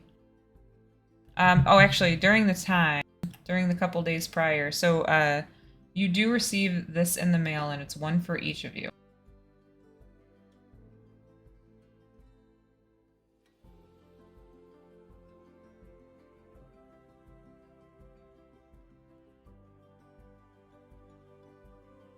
Featuring the ninth son. They just assumed I would show up. Candace, just for quick clarification before we move forward, am I understanding that what you sent me is out of those 2 sets of things, those were the things that popped as Correct. multiple. Everything else is Correct. mundane or whatever. Mhm. Okay, understood. Because what I'm going to do is I'm going to divvy up coin this week. Since we potentially have something that Kira won't be a part of, I don't want those lines to go Right. so I'm just going to hold on to everything though for the rest of us. So, okay, got it. Perfectly fair. So yeah, there's one for each of you that appears, and on the back it also has the address. I don't know if anybody would actually remember from the last time you guys went down there. I just put it in chat in Roll20 chat. Everybody will get 800 gold and 40 plat, just so we're clear. Perfect. All right, sorry, Candace. No, that's okay. On the back of the ticket, there's an address, as well. And you guys, I mean, you can. I guess it doesn't really matter if you recognize the address or not. But Is this a different address than where we went in? Because we went in through the. you guys went in through subway. sewers. Yes, you guys went in through a sewer. Like literally, The she sewers, lifted the yeah. cap of a sewer, and then you talked some were-rats into, well, A cult. killing everything else, pretty much. Yeah, you turned them into a Right? cult. Did we convince him to coup? Yeah. Yup. Turn Yep. them into the Skaven. Yeah. We didn't even get into that encounter. It was literally just bullshit our way straight through. And Candace was like, "Well, fuck that planning." It was only 2 maps worth of encounters that you skipped. It was just like, like 4 hours of. That's all. prep It was time. fine. Yeah. It's fine. Not It's a fine. huge deal. BFD. Not a huge deal. I still made sure you got the item you were supposed to get from it. Just it was hidden in a crate that you decided to break into instead. Yeah, so so this has an actual address on the back. And I'll just say you guys probably would recognize that the address is the same that Frozen Phoenix told you guys to meet at. However, she told you to meet specifically at the sewer, and this is saying to go to the entrance. Well, it looks like we get a front door access now. To be fair, you did win last time, and they are kind of expecting you. Does that mean we're VIPs now? I think so. Fuck yeah. I would assume I'm down for breakfast at this point. I'm sorry. And what day did you say it was, Candace? Is March 7th. And at this point, if everybody's awake, it's probably like 8. All right, just so you are aware, Candace, for our record, I did level up and I took the Crusher feat. Got it. All right. Actually, yes, I did. I took the Crusher feat, increased my con, and I have updated my HP on my token. With the Crusher feat. It was either Strength or Con, and Got it. Con was gonna bump me up 1 and Strength was not. Got it. Okay, perfect. All right. I also leveled up and gained 3 roll HP. So I'll change my health as well. Okay, Yeah, my also- HP I gained was 5, so. got it. I also gained evasion and a thing that lets me spend an action. I leveled up 1 level in Malk. I gained evasion and a thing that lets me spend an action to clear myself from frightened or charmed. Hey! I have that too! As a fighter. Hell yeah. As a Psy Warrior. Yeah, I've guarded mind. If I start my turn frightened or charmed, I can burn a Psy point and clear it from me. Okay, perfect. Bonkin. We're two alike. We're two alike. I like it a lot. Let's go fuck some shit up. Well, no, you're Marcus gonna will fuck divvy me out up. that coin. Yeah, Marcus will divvy out that coin, so that the 800 gold and the 40 plat. I did add that to Kira's Thank you. for our public record. I also messaged her about it. Thank you. And you said that I didn't ask you. Were all of my potions there then? So 2 potions of enlarge and 1 potion. of Yes. heal? Yep. Okay. At +1. Plus one. Yeah. 3 potions. Can you send Can you send me just what the description is of the Yes. potion so I can see physically what it looks Yep. like? Actually, maybe I'll make you a picture of it if I can.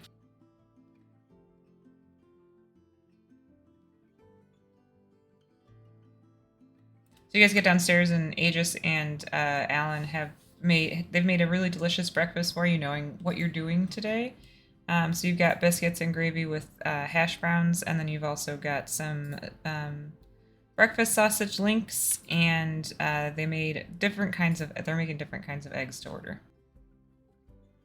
It's really loading up on the carbs and protein. All right. You get it? Oh, fuck yeah. Give it to me. More. It's delicious as always, Mr. Aegis. Thank you. And Mr. Allen. This is wonderful. It is greatly appreciated what you all do for us. Master Aegis, even though you don't really travel with us anymore, it is much appreciated what you do for us here in the homestead. Of course. It kind of reminds me of being home. Probably not as cozy as your actual home was, is at least the way that I envision it, but I'm glad. You know, it's getting there. Good. Alright, so today's the day of the underground. Actually, Master Tempest, Master Bonkin, did you get one of these little things too? I'll hold up the admission ticket. Oh, Did you get yeah. one of these in the Yeah. mail? How weird. They wouldn't just, like, send us a single envelope? They paid for all those stamps? That's strange. It's probably not through exactly, sanctioned channels. I It's the think they other kind of. underground, after all. I think they kind of just slipped it through our door. Oh yeah, they were just like it was just like were they actually envelopes or were they just like? Yeah, they were in envelopes. Nothing too fancy, but Well, it is what it is. Right. So, I'm ready to go whenever everybody else is. I obviously intend on fighting. This is kind of my shtick, but Master Bonkin, what exactly is your... What is your thing down? Like, what is your objective? Oh, shit, that reminds me. Marcus pulls out, something from his pocket.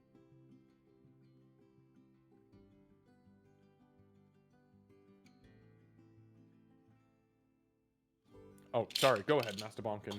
Excuse Okay. me. I didn't know if you were done. No, he's kind of like rolling something in his hand, and he throws a set of 2 d20s out onto the table, and then they land and vanish. Oh, is that those dice we found a while ago that make you... Yeah. I fucking love those things. Sorry, I just completely forgotten about them. Right. Well, I don't want to fight if I don't have to. Because honestly, I think you're just gonna win again, Mr. Marcus, to be honest. And I'm hoping to get to this kid before the fight and then hopefully talk him out of it, maybe with Mr. Tempest's help, because I'm not the greatest talker. Like, actually talk him out of it, or, like, manipulate the mind, like, No, magic-y? just talk him out of it. I feel like if we manipulate him, it'll just make things worse. Possibly. You're right. Yeah, that's fair. If it doesn't take as well as we'd hope, then yeah, could do the exact opposite. If, But if listen, it doesn't work, I would like to fight him myself if it's not too much of an issue, and then you that's can fine. fight me. Oh, I will fucking fight you. Yes, I'll let you take him for sure. But if it comes down to it, if you'd like to attempt to talk him out of it, I can be just hear me out. I can be very subtle in the way that I go about this, but I can do things telekinetically and telepathically and not have it be too obvious. I just happen to be kind of a boisterous asshole otherwise. But Master Bonkin, if it really does come down to it and your conversation is starting to go awry, I can attempt to psychically calm his emotions if he seems heightened. I can encourage a shift in one way or another that may assist you in convincing him to leave the fight if you'd truly rather not see him bruised and battered. Because I'm telling you right now, if we do get in there and he refuses and we fight and he kicks the shit out of you, I'm going to tear his fucking spine out. And I don't want you to have to see that, Master Tempest. Because Master Bonkin will be dead at that point, so. Dash, could you appreciate it, not? I guess, Mr. Mark. Got me That's the most wholesome. Can we not? And you don't have to tear out his spine, right? Oh, no, I won't literally tear out. I'm so sorry. Where I come from, there's a lot of bravado in combat sports. I will not literally tear out his spine unless by accident. But I just. How do you accidentally tear out somebody's spine? That feels like that Oh. that takes some effort. Me, you, Professor Sundamar, a glass of whiskey. We should show you some things. No, but thank you, Mr. Marcus. I might I take don't you need up on those that. I papers. kind of just interject. I might take you up on that offer, Mr. Marcus. But Of course, Before we and I mean get that to seriously. that, I have- can be completely unseen, and I have a very, very good possibility of being able to at least, again, not manipulating the mind, manipulating the emotional state. yes, but before we get to that part, I might ask you to do something else. I have a bit of an idea. But these Okay. two, I guess, would be our last resort. And it's kind of like the memory thing you do, where you show people's memories and stuff like that. Yes, of course. I want to kind of show some of mine, if it's not too much trouble. But only if it needs to. Now, in order for me to show him your memories, I will have to see them too. That's all right. You're my best friend, so I'm okay with you seeing them. Oh, you're breaking my fucking heart, Aw. Master Duncan. I'm not going to see anything I'm going to regret, am I? Shouldn't be, I guess. It's Alright. kind of hard to tell with you, to be honest. That's a pretty fair point. I try to keep myself hard to read. When the You're time very good at comes, it. thank you. When the time comes, if the time comes, you let me know. I will take a peek inside your mind and go back as far as you'll let me to the memories you want me to see, and then I will transfer them to this boy. The hell is this kid's name, by the way? Ruben. Oh, fuck, you did know it. That was actually kind of a I like the test. I was sandwich. curious. You know, I had one of those. Delicious. Who knew Yeah, that at you the could diner. put It was corn amazing. in beef? Yeah, that's what his grandma named him. Oh, the old druid broad? Did she name him? Did she name him after the sandwich? Yes, his dad didn't like it, but she just kept calling him that. That's crazy to think that a druid would be down with curing meats with corn. Seems odd. She I don't didn't know. like I his. like She didn't like his dad, so it was kind of a bit of an insult. Oh. But it just kind of stuck around. Did she abuse Sorry, you? Candace, no, she didn't. Sorry, Candace, I'm absolutely adding bullshit lore here. Oh, it ain't bullshit anymore, buddy. That's canon now. Now we Canon have to go now, back yeah. and fight the witch of the fucking lower mountains, the abusive old woman. No, she's a very nice old lady. A bit strict, but and a little petty, but she's nice. I'd say so. Sounds like it. I help out on the farm sometimes. All right, fair enough. First hang in the campaign. Candace, how dare you? All right, so Master Bonkin, what is going to be the signal that you want me to do something? For the memory thing, probably just, just Mr. gonna Marcus, ask can I me? get your help? Yeah. Oh, okay, that's fine. And if push comes to shove and things aren't going your way, you want me to I'll calm his take emotions? out a business card. He says that not completely sure. No, definitely take out a business card, because that is the most out of ordinary thing you could possibly fucking do without fucking it up. And I mean that seriously, because we could ask him to use his cell phone, and that's not going to happen, so... Well, I could make me eye glow and whisper to just you specifically. Oh. Why the fuck didn't you start with that? Why did you start with pulling out a business card? Well, I feel like you do that a little too much to the point where like we'd be like ready to go like every 5 seconds. Front door. Give those business cards away like candy, man. We've I had to do have try them to. reprinted. Well, you... Not for you. For me, I lost all mine. I'm sorry. Oh, alright. Do you want some of mine? I still have, like... Hold on. No, I've got a lot now. We had them reprinted. Alright. Oh, mine got Alright. torn out when I... when I fought. The Kenku punched him. Oh, so do you need some? I think so. I still have some left. Let me take a quick peeky poo. I've got 54 on me. You want 20? Sure. So technically I have Alright. 49, but I missed it.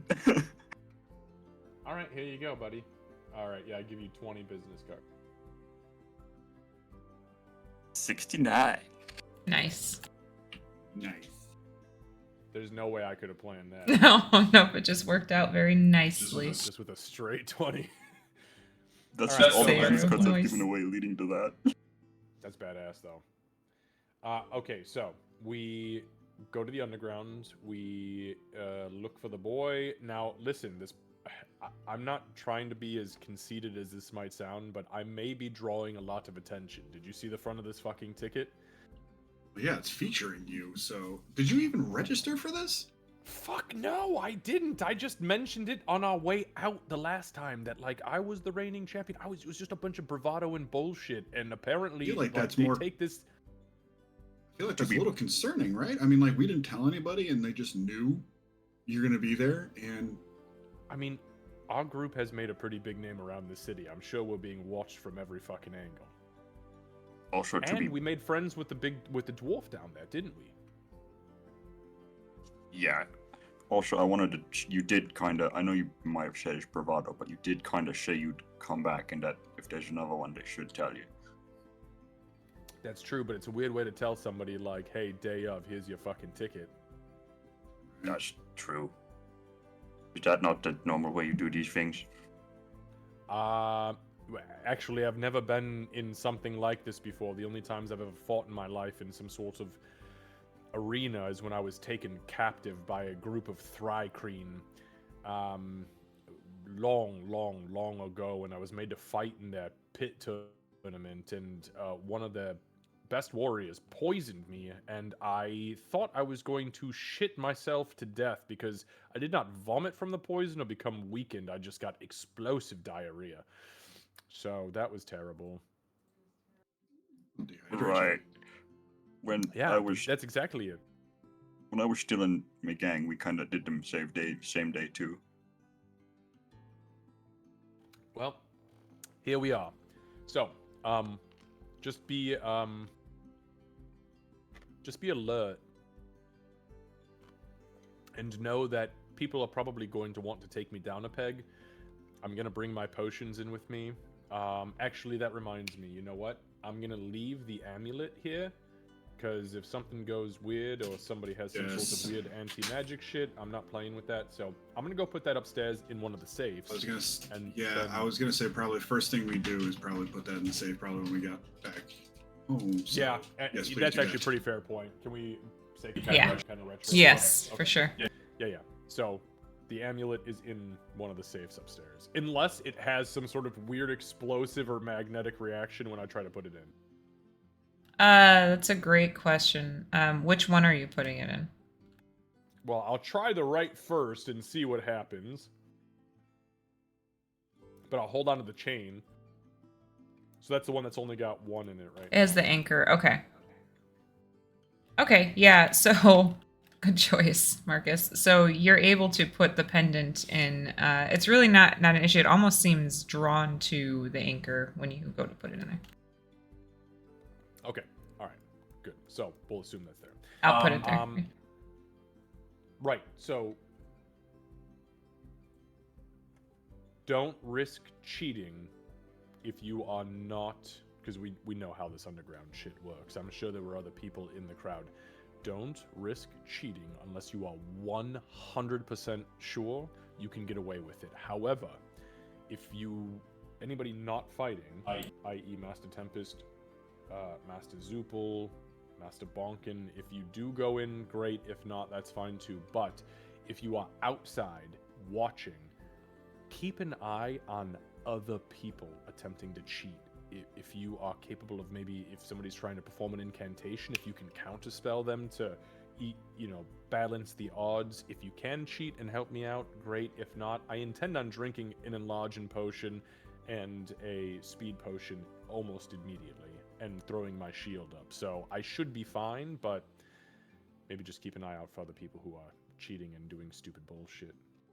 And we'll keep an eye on Master Bonkin's protege. Yeah, I'll make sure that both I and Zupol are kind of looking at all directions here. I will keep my eye out for it. Oh, for fuck's sake. All right, dad jokes. Master Zachary, are you ready? I Yep. apologize for nothing. Oh, that reminds me, Master Bonkin, what do I owe you for picking up my potions the other night? No, you paid for them already. It's No, alright. what do I owe you for picking them up for me? A milkshake. You want a milkshake? Yes. He Understood. does not look certain. Master Zachary, I'm ready to make my way to the underground whenever you gentlemen are ready. Master Zachary, we will need to make one stop, and that is to... Get a milkshake. Well, we're going to stop by Mr. Malt's. Master Bonkin, I'd encourage you to try a malt. It's kind of like a shake, but better. And if not, we can get you a shake there. That would Sounds be good. great, thank you. Yep, so Zachary will drive you guys. We can sake of brevity. What time is it, by the way? So this- what time did we... Was this just... It was 8 a.m., yeah. Okay, gotcha. But yeah, we can kind of sake of brevity of the day where you guys hang out for the day and knowing that this stuff happens at night, typically. Let me grab... And about what time is it going to be the underground? The underground will be 7 is what it would have said on the ticket. 7 p.m. on the 7th day. That's right. I literally was just... I swear I was just taking a note about the irony. Should have been on the 7th month, come on. Yeah, you fucking loser DM. Come on, Bonkin. Should have been July. Maybe if you... So fun fact. My God. Who the fuck likes March? So fun fact. My uni actually, once I'm done with exams, on Tuesday, my uni only starts again on the 7th of the 7th. Oh, Really? that's pretty neat, actually. Wow, you start that semester really early. On July 7th? I've had a bit of a break before the exams. Oh, so you do year-round uni with chunks, like multi-week breaks in between exams? Weird. So, I don't know. I guess, is that just how they do it in South Africa? Or do Yeah, they do it like that in England too? No, it's the way they do it here. In England, we had way longer breaks. Okay, I was wondering because when I went to college and when Candace had college, I mean, you stop in late May and then you pick up again in like September. So, Sorry guys, give me 1 sec. I don't know what they did. I had this map set earlier today and it's all screwed. So I don't know what the hell they did that colors are changing and shit. you know what? There was an update when I logged on today. I saw that there was, I don't know what the hell the update was, but I did see Okay. it. Lucy, I just realized you got curtains. Oh, I you did. did get curtains. For your That's baptism nice. window. Window. Hell yeah, dude. Good. Woohoo! I How never are you opened settling, those. by the way? Like 2 weeks in, everything good still? Oh yeah, it's great. No, I love it in this room. Loving it? It's nice, Good. far away. We now have an alarm, so I just have to remember not to open the door at night, because otherwise Ah. it's Nice, against nice. everyone. Hey, that's all right. Better to have it, especially with being in South Africa. Yeah. Now, Yeah, absolutely. do you travel to uni to do in class stuff, or are you only online? No, I'm only online because I started Awesome. back in like my old house, and that was like 2 hours away from the uni, Oh, yeah. and that was like early morning sessions, and it was just too. We only had the one car. We still only do, so it was just not possible. Pretty cool though, dude. Okay. So Zachary brings you guys, this is the exact same place as Joe's Grill. It's part of the mall. The Have we sewer, been here? Been the here? sewer you guys went down is right here. Yes, we have. Oh, okay. But this feller is standing outside. There's like a side door right here. And he's standing outside, and I actually have a picture of him. 1 sec. And he's standing in front of the sewer grate. He's standing next to it. Okay. Oh, wow. Okay. Oh, he's adorable. Isn't he so Funny. cute? Konnichiwa. He's so cute. So when you guys walk up, Marcus, he sees everybody, but he looks at you, and he is like, "Oh, great! We were honestly hoping you were coming." Of course I was coming. I have to defend my title. Do you know my title name? Champion of the Underground. Fuck me, you're good. Where's my door? Where's your ticket? What do you mean, where's my ticket? You know who I fucking am. You were expecting We me. have to do it for counting. Get the Here's our fuck ticket. out of here. I pull my ticket out begrudgingly. Are you fucking kidding me? You know who I am. What kind of VI treatment? Why did I even get a ticket? You know who... Alright, you know what? What's your name, friend? Oh, Dorian, why are you angry with me?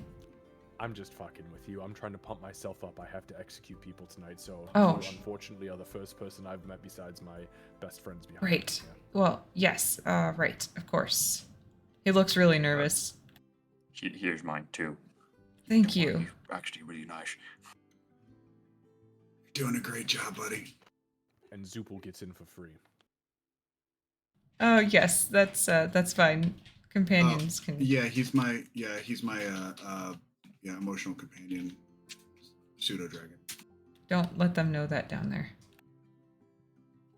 What are they gonna do? okay, okay. Fight me? Well, yes. Yes. But not over that. Hey, let me ask you a quick question before we go down. Y'all have a were-rat problem down there right now, or is everything kind of evened itself out? It's kind of a weird question, but also relevant. There was a bit of a were-rat problem.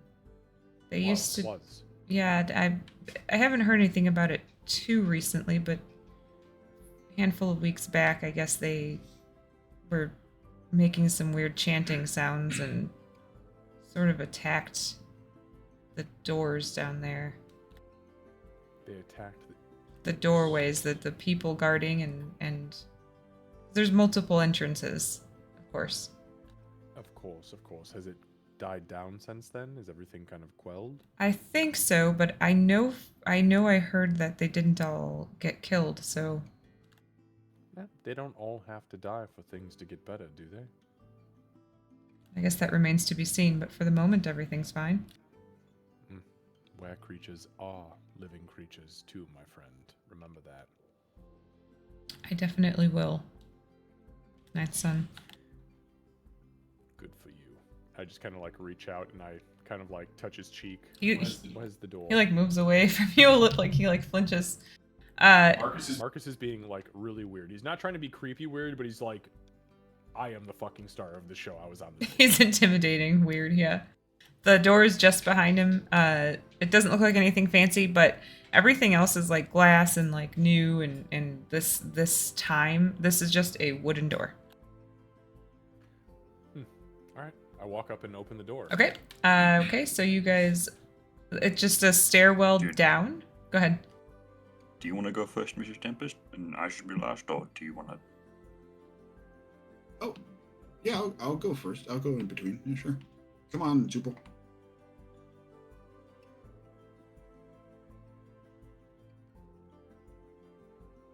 All right, here we go. Okay, so if you guys remember, last time you came through the sewers, you came up through a trap door in a storage room, and that's where you actually found the shield. The temporal shield. Right. Holy shit, that was a temporal shield. Quick, This raise is it where we again. found it. Holy crap, that was a long time ago. Yes, it was. Hold on one second. I Put that didn't thing realize you over had here. it for that long. Yes, and I have only used the temporal shield 8 times. That's still been some good usage on that thing, to be fair. Oh, I'm not denying that. My point is, like, I could use it at the start of every combat and just be like, boom, here's this. You get the, the bonuses from it, but I haven't needed it. We just do so much fucking work. That's true. And we have so much shield already, just from Oh like my you God. and Me, and you, Tentacles. and Tentacles. And Min make giving disadvantage. Like, It's stupid. That's why, this... The thing I love about our party is that we have realized that healing isn't necessary if mitigation is high enough. That's very except for true. me, I always need healing. Well, you all, yeah, you No, get your shit yes. slapped around. Yeah, but you can get healed to full Yeah, with a healing cantrip. still needs to happen. We still need it, but not as bad as most parties do, who have some dedicated dude in the background just like, I guess I cast Cure Wounds again, but this time at 6th level. Yeah, no, for me, it's you close wounds me. That's the best thing you can do. Oh, for sure. Okay, so this time you Glad we guys... found that out. Or well, I'm glad Kira found that out. Yeah, no kidding. I mean, being able to heal him to full, somebody with that many hit points to full with a freaking cantrip is ridiculous. And broken, but also why I'm not worried about Aegis I leaving. can only do it like 4 times. True, there's a limit, yeah. So you guys, you come downstairs instead of... That was supposed to be... There we go. You come downstairs instead of having to crawl through the sewer and come up through a grate and everything. And We were willing to do that, by the way. I almost took absolutely the were. sewer. I had it set up so you could do either because I could see Marcus being like, "No, thank you. I go through the sewer. The ninth son only does things one way." But I wasn't sure how that was going to go. So, but yeah, so there's stairs and these doors here are actually cracked. Last time when you guys came out, like you were in a locked storage room, but since this is clearly a hallway, those are cracked, so you'd be able to go through them just fine. Oh, let me change the music. That's not appropriate anymore.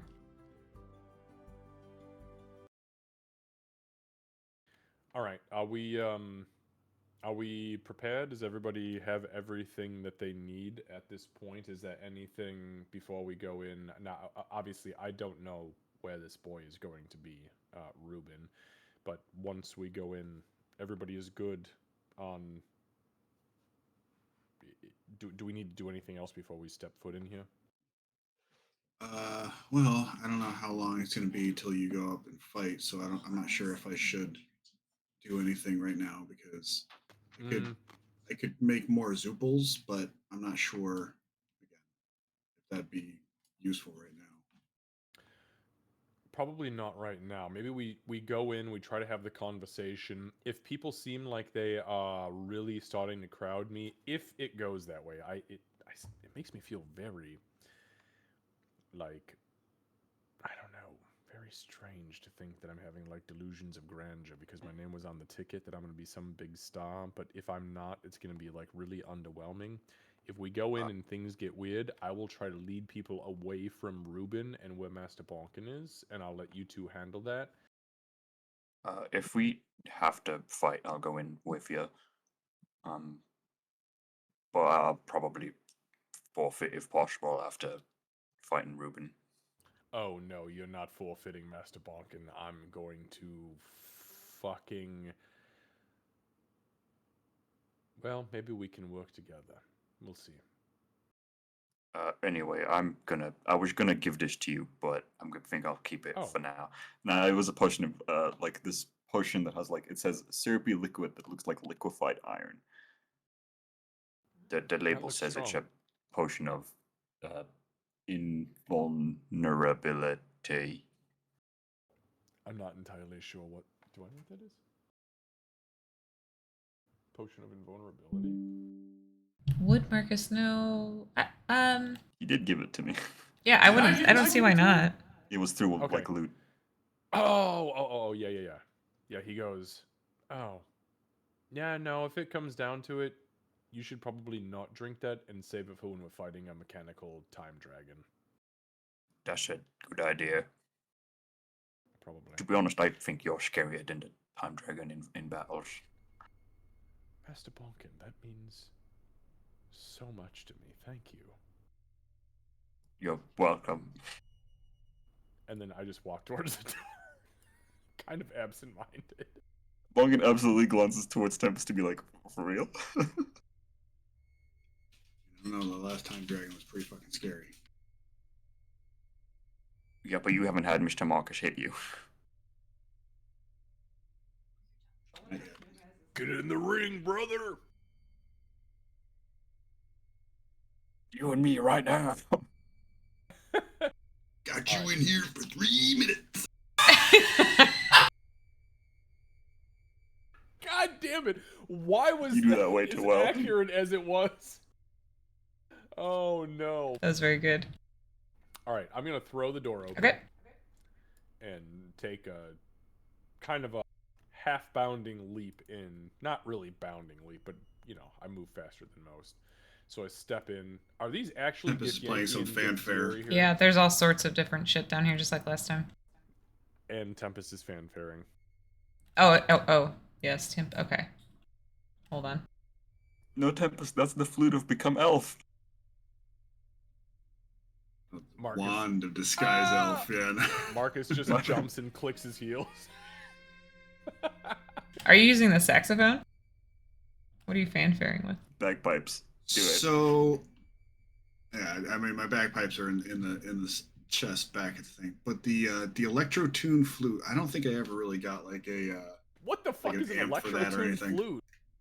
It's like a amped up flute, basically. I love it. I don't think I ever got an amp for that yet, so it'd have to probably just be the saxophone. Oh. That's a really good idea. Actually, So Xavier just said, can he plug Zoopal in?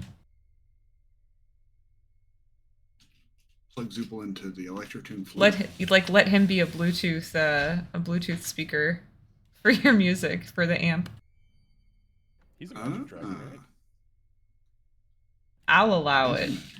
And I can project my voice through him. I have like the Right. the mouth of the chain. That's the pack of the amazing. chain. So, this feels also like a pretty good time to use one of the scrolls. Okay. Minor illusion. Okay. I have minor illusion. I have the wand of conducting. So I think Tempest would kind of like hit the wand of conducting, kind of like put it under like an armpit, cast some like music through Zoopal, minor illusion, fireworks and lights and all kinds of like beep, beep, beep, beep, beep, you know, stupid pro wrestling bullshit coming out. Perfect. All right. I love the music he chose for that, by the way. So you guys make a fucking entrance for sure. Marcus kicks the doors open. Tempest is playing, and Zupel is amplifying what's being played, and Bonkin is confused. He's just standing there. Okay.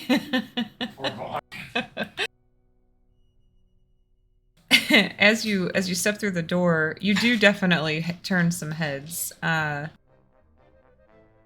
Anybody that I recognize? So definitely Pretty you sure would. that big orc was here. Yeah, you'd recognize several of these people from the last time you guys were down here fighting. And then Bonkin, give me a perception check. This is for sight. I'm sorry. Damn it.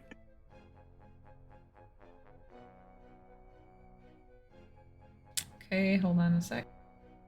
4. Not great. Okay.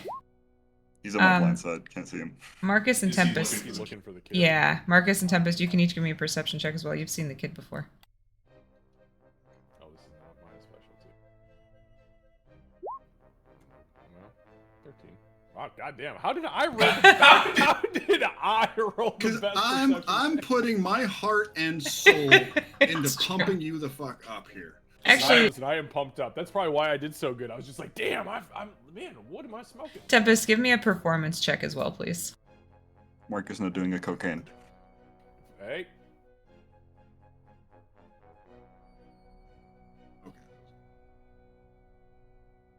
18. Okay, yeah, great. So you guys none of you really spot the kid, but as you pop the door open and Tempest is playing this incredible song and really pumping you up, people do kind of start to go toward you, not like a crazy like knock you over type of crowd, but they definitely start to surround you. Some of them are like super excited. You do also notice some of them don't come over by you, Marcus, so you might have some people who are rooting for the other guys as well. that's fine. That's fine. They go and learn. Like this big fat chef guy, I remember he didn't like you guys very much. All right, yeah. Marcus walks in. And he kind of like looks at people walking over, and he kind of looks out over the group. Hello, hello, hello. How are you, my dear friends? That's right, I am back, Master. Oh, hello, you. He kind of points at this guy that you just nonchalantly started my monologue. That guy in particular. Hello, big fella. Yeah, Are we you fighting tonight? So he is actually a Goliath, and he does look like he's dressed to fight, and he kind of smacks himself. I look way the fuck up at him because I am only like 5'9", I think. 5'10". 5'10". He's probably. I'm 6 foot, Dad. No. I'm not your real dad. Yeah. So I look up at him and I'm just like, oh, you are fighting. I look back at Bonkin. He's probably taller. I'm 6'8". How big is this fucking guy? He is 7 feet. Master Bonkin, he's bigger than you. Fuck, you think he's gonna slap me around inside the cage? Do you want him to? Fuck, no. God, you missed the opportunity. Okay. Marcus will open the network, and I'm gonna connect to Bonkin and Tempest. I'm just gonna say, will you find the kid already and do your thing, please? Right, then I I'll. can't see him. Oh, fuck. Did I see him? Oh, sorry, yes, you got a 13. So you would have spotted a familiar looking kid. That one. All right, I'm gonna just tell them he is he's about 50 feet straight ahead of us. Next to that weird bald Githyanki guy who's just standing there rubbing his hands like he's trying to shed his skin. That is not the same kid. What? Look at him. He's got a fucking ponytail and he's fucking ripped. That's not the same kid. That can't be him. No, that's definitely the kid. If I look Isn't that down, the kid, do I Master see him? Bonkin? Yeah, now that it's I been like to pointed think I out was to you. looking over him. Yeah, now that he's been pointed out to you, you do spot Ruben in the crowd. Oh yeah, that is Ruben. All right, go Look, do it's your been a rough fucking 6 thing. months. Yeah, all right. Yeah, go do your thing quickly because I think these people are ready for a fight. Like it's time. So I'm gonna try to hold them off as long as I can. Master Bonkin, if you need me, I'm gonna keep the network open. I forgot we can talk telepathically. So you just let me know telepathically what you need me to do, and I'll come do it. Okay? Okay, I'll let you know. But aside from that, it's you and Master Tempest. All right, go team. And Marcus out loud claps his hands suddenly and violently, and then looks at the Goliath and goes, "Sorry, not sure what that was about. You are a big fella." And then I'm just gonna start kind of schmoozing with the people around. He says, I'm the runt of my family. Fuck, I'd hate to meet your sister.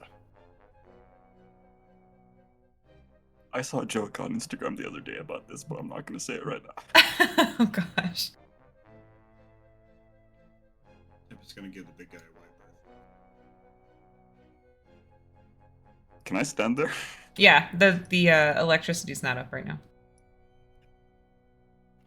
Yeah. That's true. I remember Marcus throwing someone into the electricity. Yep.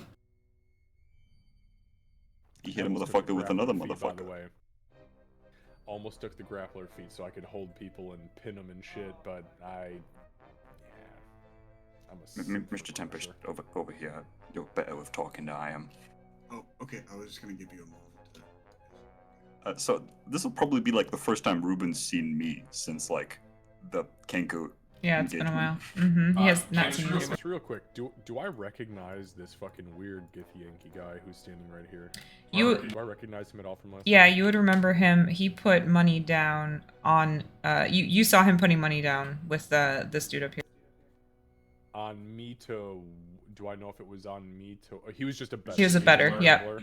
Yep. You remember he was doing the same thing last time. Like maybe he's got a problem. Okay, I'm gonna connect to the... I'm gonna very quickly disconnect the network from Bonkin and Tempest and connect to him. And as I'm schmoozing with these people, I'm gonna look over at him and go, "You need to get away from the hobgoblin now." Hobgoblin or bugbear? What the fuck are you? He's a bugbear. I'm a bugbear. Sorry. I'm so used to bugbears being large creatures that I see you as a medium and it throws me. Yeah. Yeah, He'll, you are medium, right? yeah, he's He just questioned his own size. No, yeah, I'm pretty sure I'm medium, but I count Yeah, as you like are. large when pushing. Right. Right. Yep. Okay, so I'll connect to him and I'll say, "Get away from the bugbear now." he'll look around, and then he'll keep doing the Now. he'll keep I'll doing try the to hand make- wringing. Can I attempt to like persuade? I feel like that's more of a I'll Intimidation, Okay, yeah. Okay, here we go. He's very Skaven-like. Be careful, Marcus. I'm gonna burn a die. Magic Okay. die as a reaction, and I'm gonna make that a 14. okay. Oh yeah. Okay, good call on that too. I rolled low, but not as low as your first one. Okay. So he looks around and he's still wringing his hands, like he's still doing the hand rubbing thing, and then he starts wringing his hands and he kind of steps backward. Yeah, I'm just trying to make sure that he's not overhearing this potentially subversive conversation. So, all right, excellent. Thank you. Thank you. So like, Good use of Like- that. Cool. Yeah. that's that good was- use. Thank you, Marcus. So what does Ruben look like now? How much has he changed? So as you walk up to him, you notice he's definitely buffer. Like Tempest wasn't kidding. This kid, who's just entering like teenage years, he looks like he's been lifting for multiple years now. He's got tons of muscle. Even his stance you recognize as he's like head on a swivel. He's ready for anything right now. Perfectly balanced stance. You're actually feeling a little bit of pride if you weren't in the situation you're currently in with him. When you walk up to him, it's sort of like he sees feet and then just looks up, and then you see him kind of roll his eyes, and he's like, "I was worried you were gonna come down here." To be fair, I've also changed a lot since the last time he met. Mainly I've lost an eye and turned gray. And his face, he get like his eyes come up to your face as he's saying that, and stop on your eye patch. Yeah, so I was gonna say something, but I completely forgot what it was. My head just blanked. Sorry, just give me a second.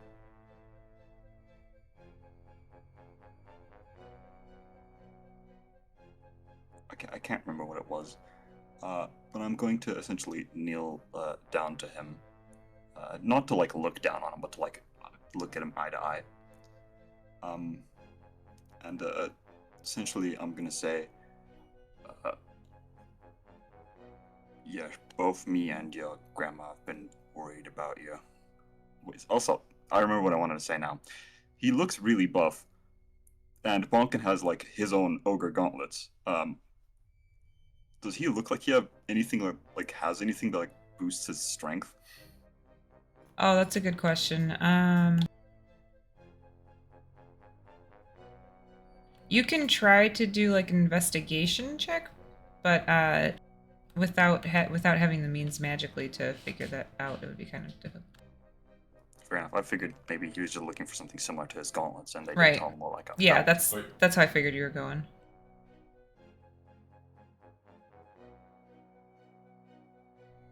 It was a 10, but it's a 9. Yeah. I mean, you don't. There's nothing that stands out on him that would make you like. He doesn't have the same gauntlets as you. I can confirm that. Okay. In that case, yeah, Bunkin will kneel down.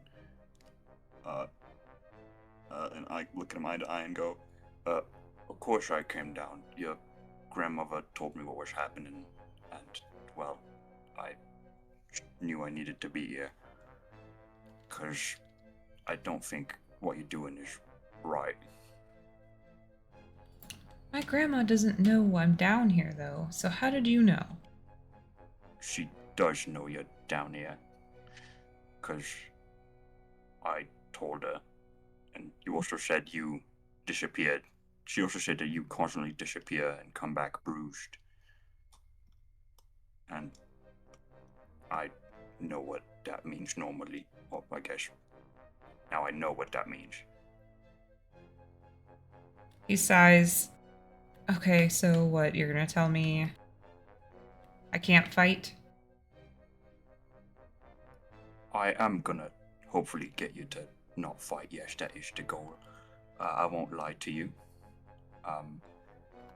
But I think you should know that I used to be a lot like you, and I know this is an old man ranting. I've heard this story this reaction 1,000 times.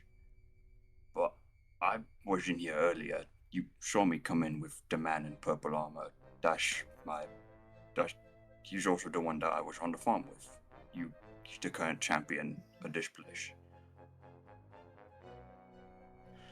And he will fight you till you're dead, basically. He is willing to execute you. This isn't to scare you or anything like that. I'm giving you a warning. He almost did the same to me last time. But I think what Bonkin is trying to say here is that this is a dangerous world you're trying to break into here with a lot of very dangerous people. Yeah, I know. I'm trying to join them. But yeah, but why, I guess, is the main concern here. Why feel the need to? He sighs and says, all right. Have you heard of the Red Brand? have I? Bonkin, you would recognize the Red Brand. You're very familiar with the Red Brand. Question: with the network being open between me, Bonkin, and Tempest, does Bonkin think what he hears? Like, am I hearing him with this count? Because I know goddamn well I'm not hearing anything with these people talking. Bonkin would absolutely think like Red Brand. That can't be right. Okay. Can I attempt to discertain what that might Sure. be? Give me a Marcus, give me I guess a history check. History? Yeah. Got it. Nat 20. Is this- Oh, shit. Okay, so Nat 20. You would definitely know the Red Brand it was a brutal gang that existed back in your regular time, like in your guys' time, that apparently has lived all the way through now. And they operated with a pretty disturbing code. Um, their fighting style, their philosophies, everything was just warped. It was like what you wouldn't expect, but it was they did whatever they wanted to do to whoever they wanted to do it to. And do I know if Bonkin belonged to this gang? Give me an insight check. Yeah, I don't think I've ever said the gang's name. I've just said I was in one. Right. 21. That's true. He has never said that, but I guess insight is looking into something you're not necessarily putting up. Right. So can I connect the dots? That's what I was gonna do, yeah. Especially, so the reason I had you do insight is because you are right now connected. You'd feel almost a sense of dread from Bonkin, like like his heart. yes, his heart sinks as soon as he hears the name. Yeah.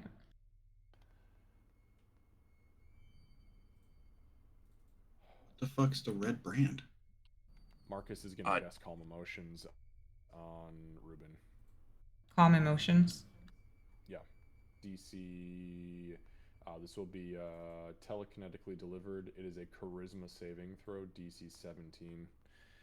And I'm gonna burn a special die. He rolls a 2. Okay. All right. So and I'm going to change his emotional state from where he is in this hyped sense. It allows me to suppress any. Okay, so I can make the target indifferent about creatures of your choice that is hostile towards, if the indifference ends, blah blah blah, if they are attacked or if they witness their friends being attacked, or I can essentially shift their emotional state, meaning that if they are feeling like heightened in any way, I can shift it the opposite direction. So since I'm connected to this kid, I know that he is in a place of kind of panic at this point, right? Because he's like, I want to join the Red Brand. And then I'm like, oh my God, I know what the fucking Red Brand is. And Bonkin goes, oh fuck, that's me.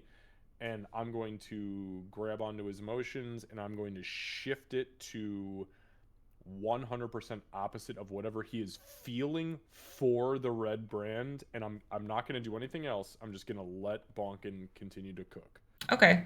So at that I have give me 1 second.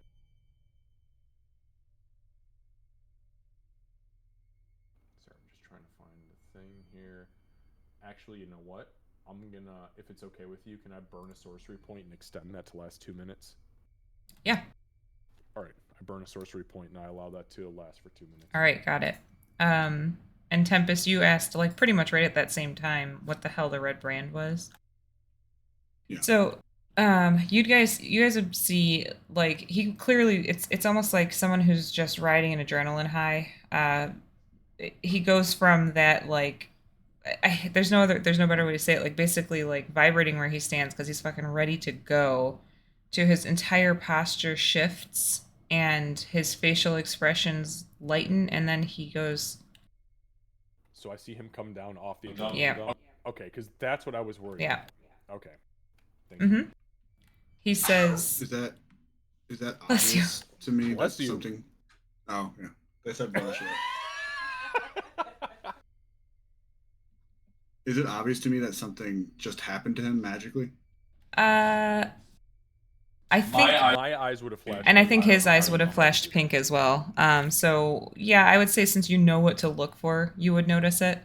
But you're very familiar with what it is. And his eyebrows. So I see the telltale Marcus. Mm-hmm. Yeah, you're 100% sure that it was Marcus. He says, "It's." Before that, as he says the name, am I allowed to? I'm gonna spend a key point, and essentially, I want to not cast, but activate Astral Visage. So as that happens, Bonkin like takes off his eye patch, and where like his eye isn't, there's this glowing blue flame instead. So I can see normally now, essentially. Along with a bunch of other things, such as I can see 120 feet in darkness, both magical and non-magical. What I really like using it for is I have advantage on wisdom insight checks and charisma intimidation checks. And I can speak to people 60 feet without anyone else hearing me, or make it really loud. Sure. Anyway, yeah, that's what I'm gonna do. You can continue. Okay. So his facial expression changes too, and he says, "Well, I mean, it seemed like a really good idea before, but it's a gang. It's a gang that they function out of here primarily. They're run by a guy named Iron Devac. He's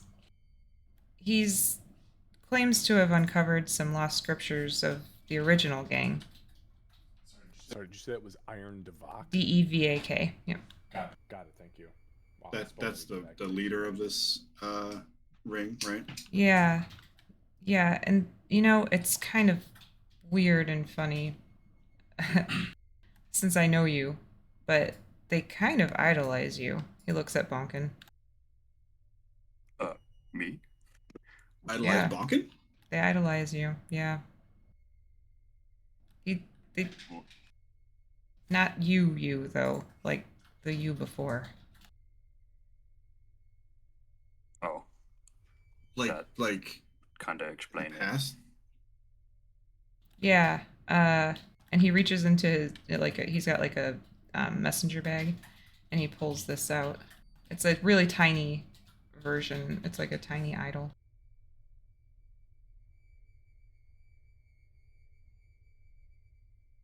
Oh, what the fuck? To be clear, Marcus would, I would even choose it willingly to be completely lost right now in his conversation. He is stammering over his words, focusing on the network right Okay. now, and watching this shit. All right. I'll see if people notice in a second.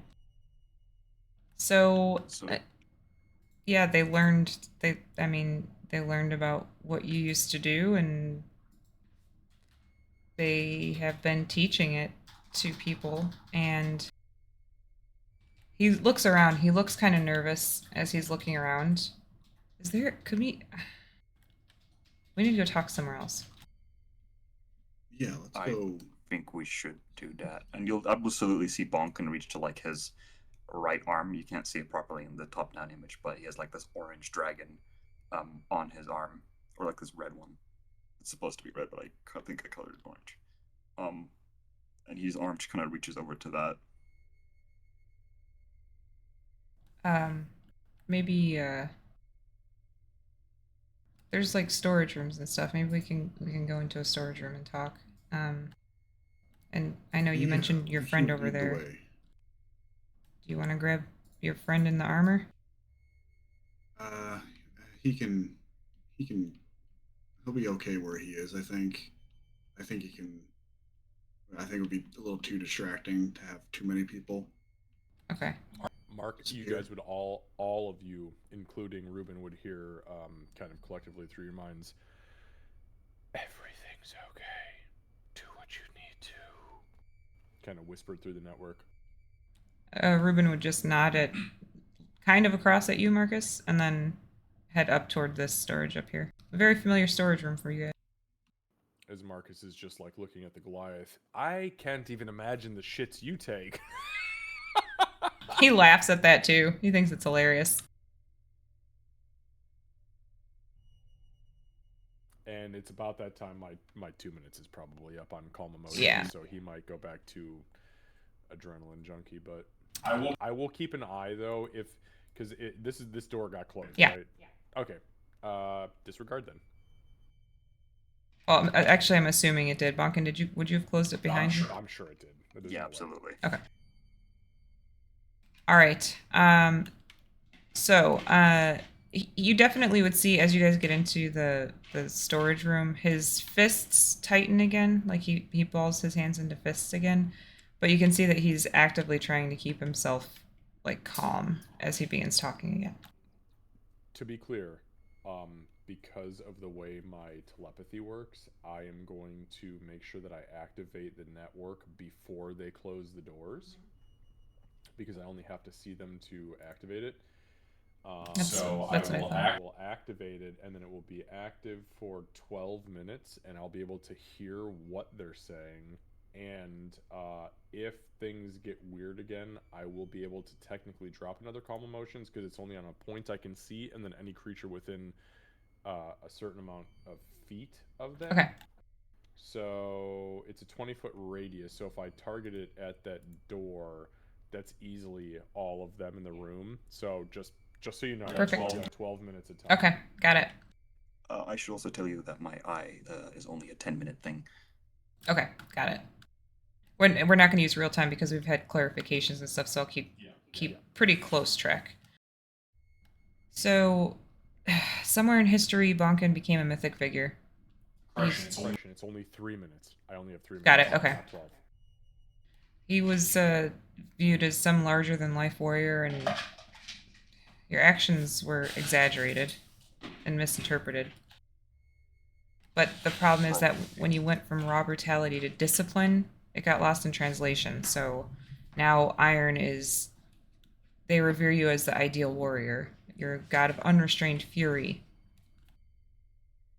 which was disguised as wisdom. And he kind of shakes the Bonkin idol. He's holding it up again and kind of shaking it toward you. Bongo's gonna take like a deep breath, and I'm gonna not actually use it, but essentially it's the same stance as my new ability, where I can remove charmed or frightened from myself, essentially. My own essential mini version of calm emotions.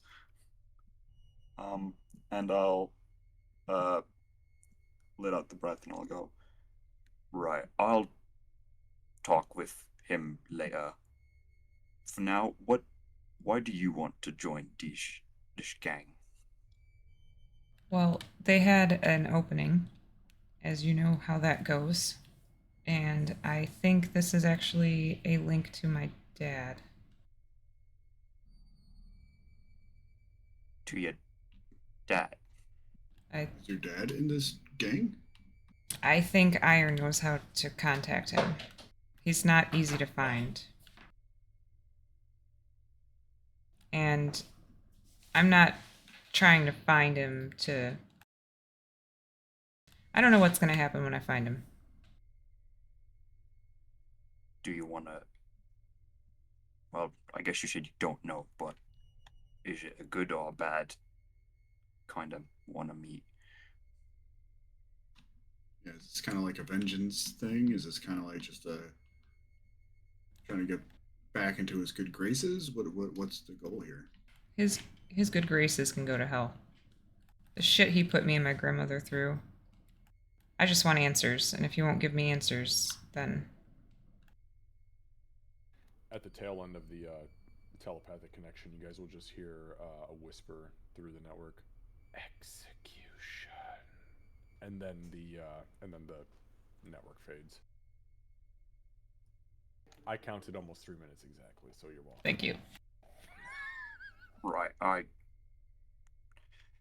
don't like what's going on, and it's kind of a lot at the moment. I'm kind of not dealing with it well, but I think I get it. And he's gonna like put his hands on Ruben's shoulders, and he's gonna look him in the eye and he's gonna say, "I get what you wanted to meet your father. I didn't have a bad father or mother; they were great. And I'm not bragging or anything. I'm just trying to get you to understand. And I'm not great at speaking, but what you're doing here, or what you were gonna join, is really difficult to get out of. And you can't get out of it without your hands ending up worse than with your dirt when you're farming. I had to fight my way out of my gang. And ever since then, where I'm from, everyone hates me. No one cares or helps me or wants me, except for two people. And those are the two people that got me out of it. Well, one got me out of it, the other helped me become more, well, like I am. Sorry, give me a second. My map is bugging out. Uh-oh. It just kept dragging like to the left, dragging my camera to the left. I figured it out. I've had that happen to me before, too. And I don't want that for you. I get you want to talk to your dad. And you read, I gave you my book. But if you really read the book, it's not about fighting. And I'll admit it, you got here. I don't know how good you are because we haven't fought, but you got in here. You're being shined up. You're great at what you do, clear at what this is. And I would like to spend time and train with you, if you let me. But this isn't the way to do it. And I'm sorry, I'm really bad at explaining this. I think it's better if I show you. Give me a second. And I'm gonna walk outside. Are you gonna hold up a business card? Yeah. Okay. Actually, no, I'm not gonna do that. I have 10 minutes. I can just talk.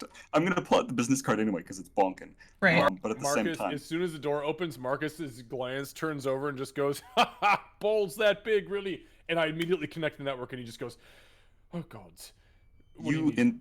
instead of in your mind, you hear it like in your ear. Because I'm using the whisper thing. That was my intention. Because I can whisper to anyone within 60 feet of me, and only they can hear it via the astral visage. Or I can make everyone up to 600 feet hear me.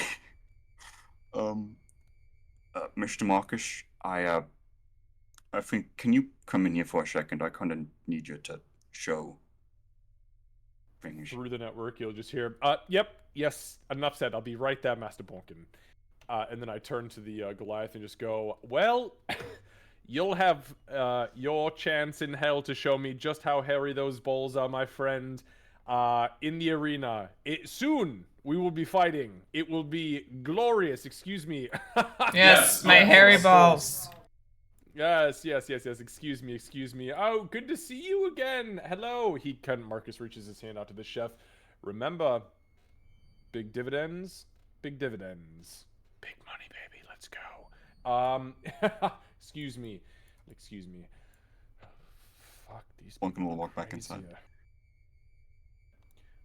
Marcus comes in, snaps his fingers in the doors. Whoom! I'll cast Thaumaturgy and slam them shut. Well, these bastards are nuttier than squirrel turds. So, what do we have going on in here? Right home here, huh? It's kind of a bit complicated, Mr. Marcus, but I think it's better if you see it first, and then I have something to show Ruben. Understood. Ruben, before you start, Mr. Marcus, Mr. Marcus here is really good with mind stuff, as you can tell, because he talked in your head. I am the ninth son. He is the current champion of this place, yes. No, I'm the ninth son. I'm the current champion of my people. That too. This just happens to be a segue, Master Bonkin. And this place. And this place. Anyway, he is going to show you some of the memories that I have, because I feel it's the best way to kind of show you what you're dealing with. Are you ready for this, little If Ruben? that's okay with you, Ruben, of course. Yep. Thank you. See, we're both on the same page. We had to ask. Did you see? Listen. Mr. Next time we Marcus. see Mistress Kira, let her know that I asked before this happened. Mr. Marcus. Did good, buddy. Maybe Okay. another time, but we will tell her. All right. I'm sorry.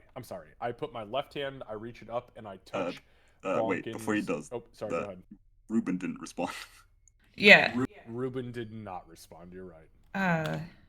Yeah, I guess if it's gonna help me decide what to do, then yeah. All right, Wonderful. and yeah,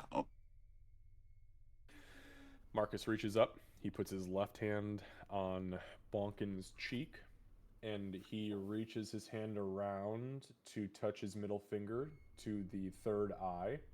Very third eye themed here. And then he's going to take his right hand and he's going to reach it down to Ruben, and he's going to palm the top of Ruben's head and slide the middle finger down to the third eye. Marcus isn't going to watch anything. Oh. Marcus is going to open the network between Bonkin and Ruben and allow Ruben to see everything unadulterated without Marcus's influence.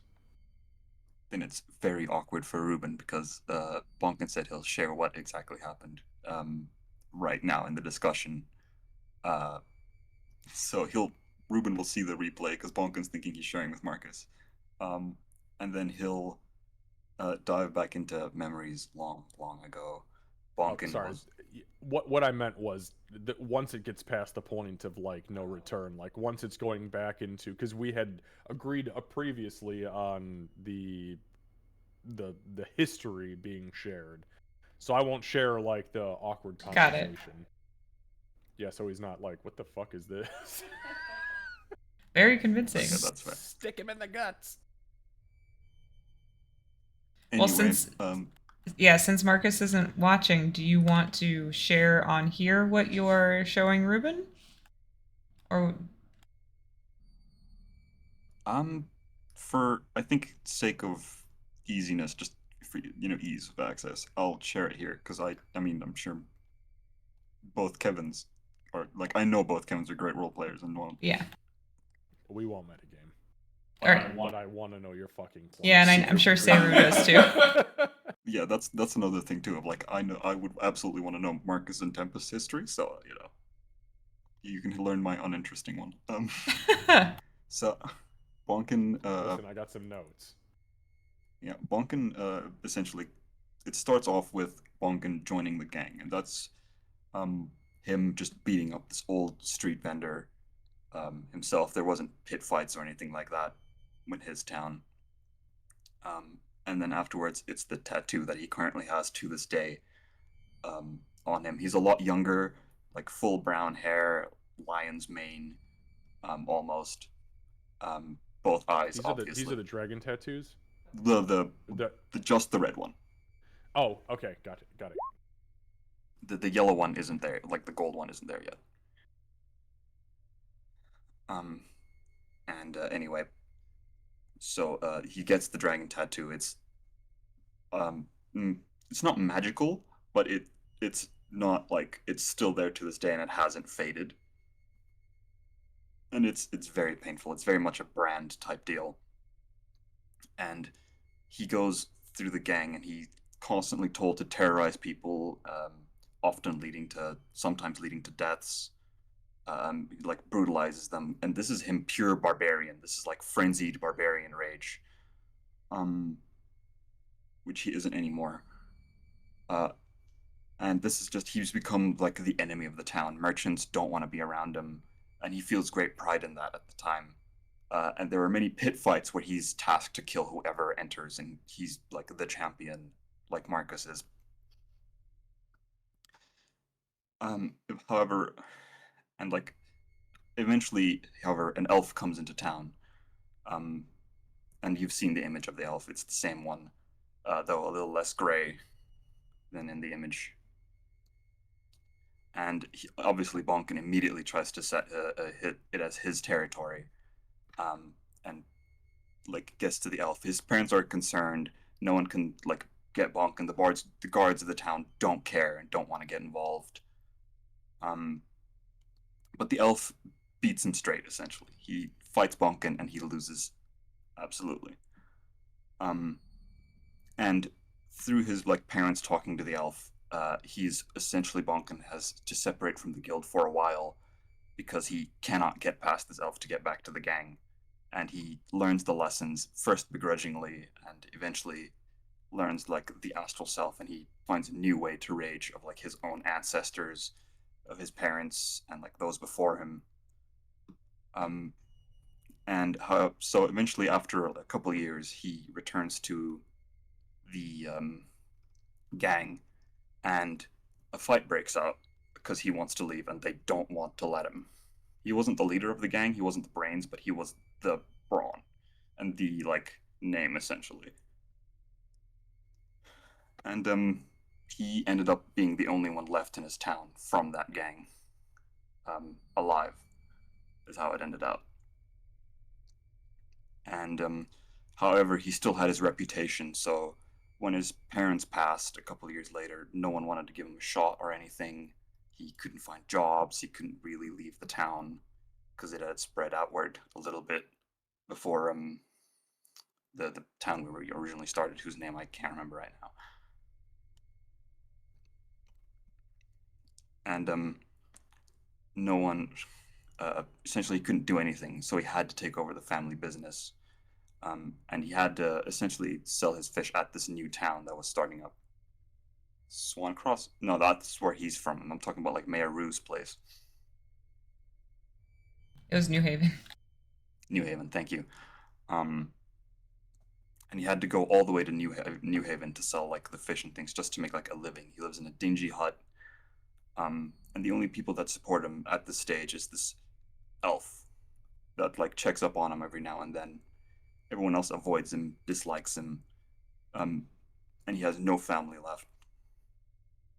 Until eventually he finds this child just on the docks of the town. He's of the town river, and over time, at first he didn't like do anything. He just went over and like gave her a piece of bread because she was like had ragged clothes, doesn't look like she was from around here, and he just gave her food at first, and over time they started talking, getting to know one another, and she didn't say who her family was, but she said she couldn't go back.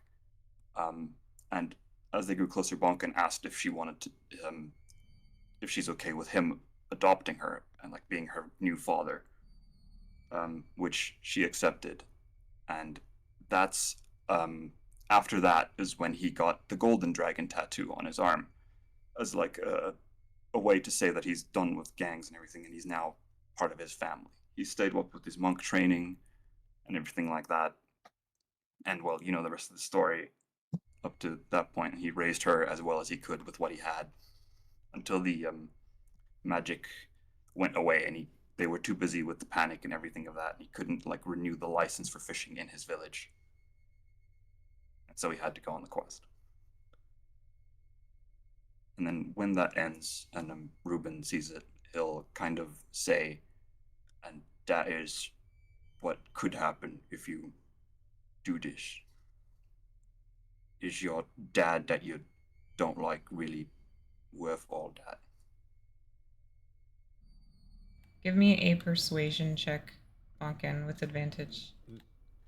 No, he rolls a nat 20. I'm gonna burn my last die. I'm gonna burn my d20 die. All right. So that's it's a 19.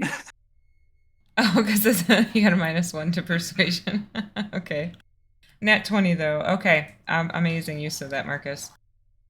Thank you All so right. much, Marcus. I was very concerned about that. Appreciate it. So was I, which is why I burnt it. I've been saving that for a while. So Reuben like sees the story and here's Bonkin's comment after. He takes a deep breath and just nods, and he says, "All right. Okay. But I did sign up to fight here tonight."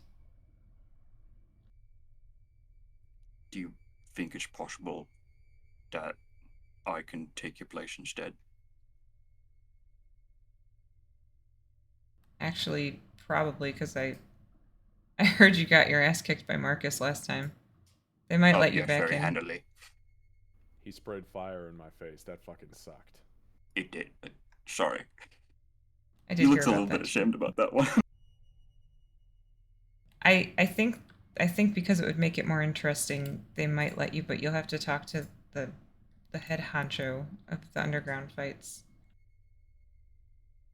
I will, and I'll get this sorted out. I'm sure Mr. Marcus and Mr. Tempest can help.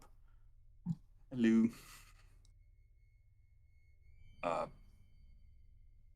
Well, I'm glad I was able to convince you. And he's gonna reach into like his coat, and he's gonna pull out a small package, and he's gonna hand it to Ruben. I got this for you before some things happened that, and well, you see how I look now from when we last met. Yeah, what how did that he kind of motions toward your eye. Uh, let's just say it's a lot of confusion stuff, and it involved a bird that I intend to punch later. Oh. Um okay. I think that guy's name is Gorak. If you can find him. The Kenku? No, no, the guy down here. Oh, I thought the Kenku's name was Gorak. I was like, Oh, you've met same, yeah. the Kenku? I've never met the Kenku. I've never met any Kenku. Don't worry about the Genku is nothing you have to concern yourself with. But this is for you, and he's gonna hand him the box. And if Ruben opens the box, Candace, I'll send it to you. Yeah, he probably would. Once I go past my 50 tabs and find the image.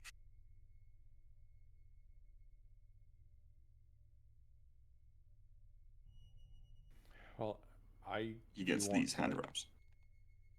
Thank you. Do you want me to go have a conversation with Gorak? Because I think we can. I mean, that's easily worked out. That would be great, Mr. Marcus. You're much better at talking than I am. You're a great conversationalist. Yes. Thankfully, somebody believes in my conversational capabilities. Excuse me. I just kind of slip out of the room. I'm gonna go find Gorak. Okay, he's I know who he's. That's the guy. That's the dwarven guy. Yep. I found, right? Yeah. Yep, Okay. in his usual spot. He's sitting there in his chair. Ruben will look at into the box and then look up at you, Bonkin, and he'll say, "What are these for?" Well, like I said, you're clearly very talented in, well, way more talented than I am in this stuff of, well, fighting with fists. These are gloves so you wouldn't hurt your hands. They help soften blows, but at the same time, and he's gonna point towards the like runes inscripted. Ignore the actual words of no lethality, but there's like runes inscripted on it, not magical, that mean these are no lethality essentially. They don't kill, cause something that they won't teach you in the guild, in the group, is sometimes it's better to give someone a second chance and to not end it right away. When you say the word second chance, you'll see like it almost looks like guilt cross his face, and he'll nod and then immediately put the wraps on, and he'll look at you and say, "I know you didn't give me the book for me to do something like this with it, and I'm sorry. I just need It's all right. answers." I know. I'll see if I can find something out about your dad. But just remember, and he's gonna hold up the gloves. It doesn't always need to come to you using these. I'll nod. Now, please remember those as I go use my own again in the ring, so you don't have to. Sorry about that too. It's all right. Mr. Marcus is, well, he won't kill me probably. I think they usually I asked- heal you down here anyway. That's true. They do have the little robots that revive people. We have one of those. It's weird. You have one? Yeah, we We have kind of stole one. Well, no, it was given to us. Oh, right. Yeah, Kira stole the other one. That's what it was. So, if you don't mind, when this is all over, I would like to come over and train you. Yeah, that's probably a good idea. Thanks, Bonkin. He went back. He goes Thank you back for to not going fighting. yeah. He goes back to like almost childlike, too. Like after your conversation and the persuasion, the very successful persuasion. He's much more childlike than he was when you guys first approached him. Marcus, you're going to Gorak. Oh, go ahead, Tempest.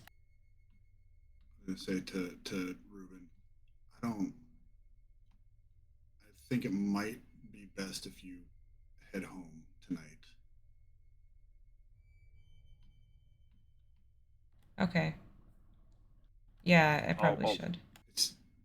Mr. It seems Tempest, like would you there might mind be some. walking with him? At least Zachary can take him home.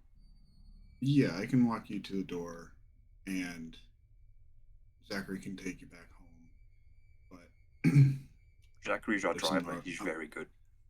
he's an awesome person, and yeah, there's some gnarly. I'm sure you've seen some gnarly shit around here. I don't know how often you've come here, but it's probably best you not be here anymore. Especially in this life, especially in this location. So we can get you home. Bonkin's Thank gonna you. like slip him 2 gold coins and then tell him Zachary can stop for milkshakes or something. I've had milkshakes are very good. I tried one on the way here. Very worth it. They're very good. Thank you. And now that I'm thinking about it this way, if what I suspect about my father is true, I almost put my grandmother through it twice. Thank you for correcting me. No worries. You'd Besides, learn. I think I kinda went easy on you. I think your grandma's gonna absolutely good luck. She scares me. Yeah, she's We'll make sure Zachary kind of talks you up a little bit too. Thank you. Hopefully Marcus can get me out of this. I'm sure you can. Yeah, we can go to Marcus. Sorry. No, it's okay. No, it's all right. It's all good. Okay, so you're going up to Gorak. Yeah, so I just approach him. Ah, Master Gorak. Pleasure to see you again. He's as soon as you walk up to him, his face like lightens up, and he goes, "Oh yes, the star of the show. I knew you would show up."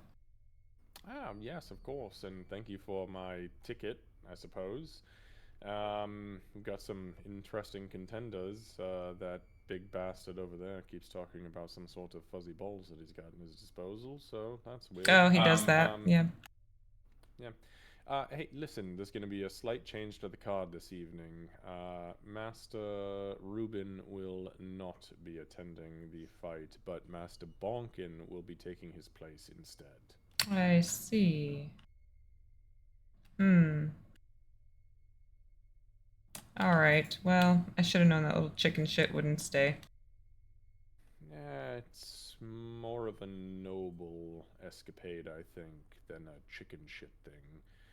He wanted to fight, but well, we'll leave that for tales to be told. But yes, that is how things are going to go.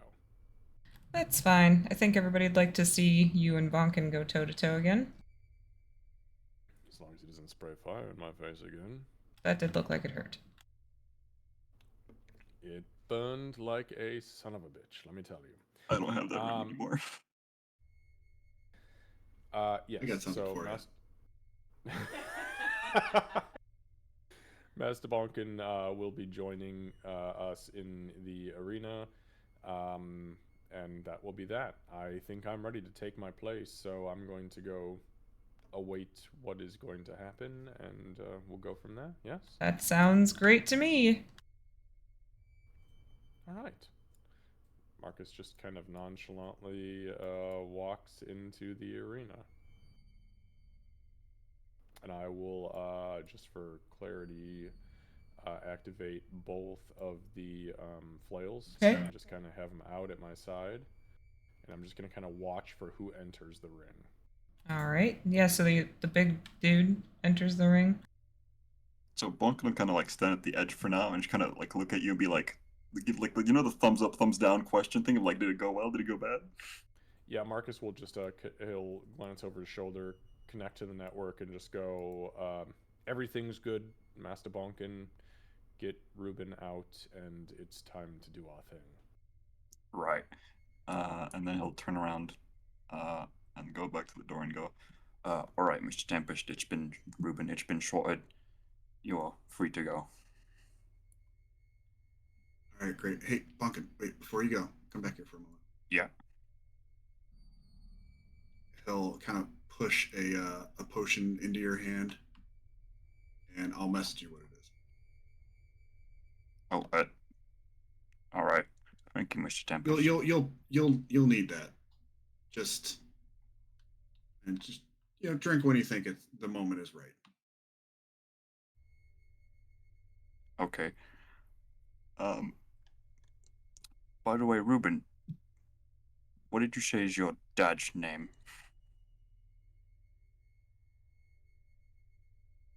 That's a good question. Hold on. That's hilarious.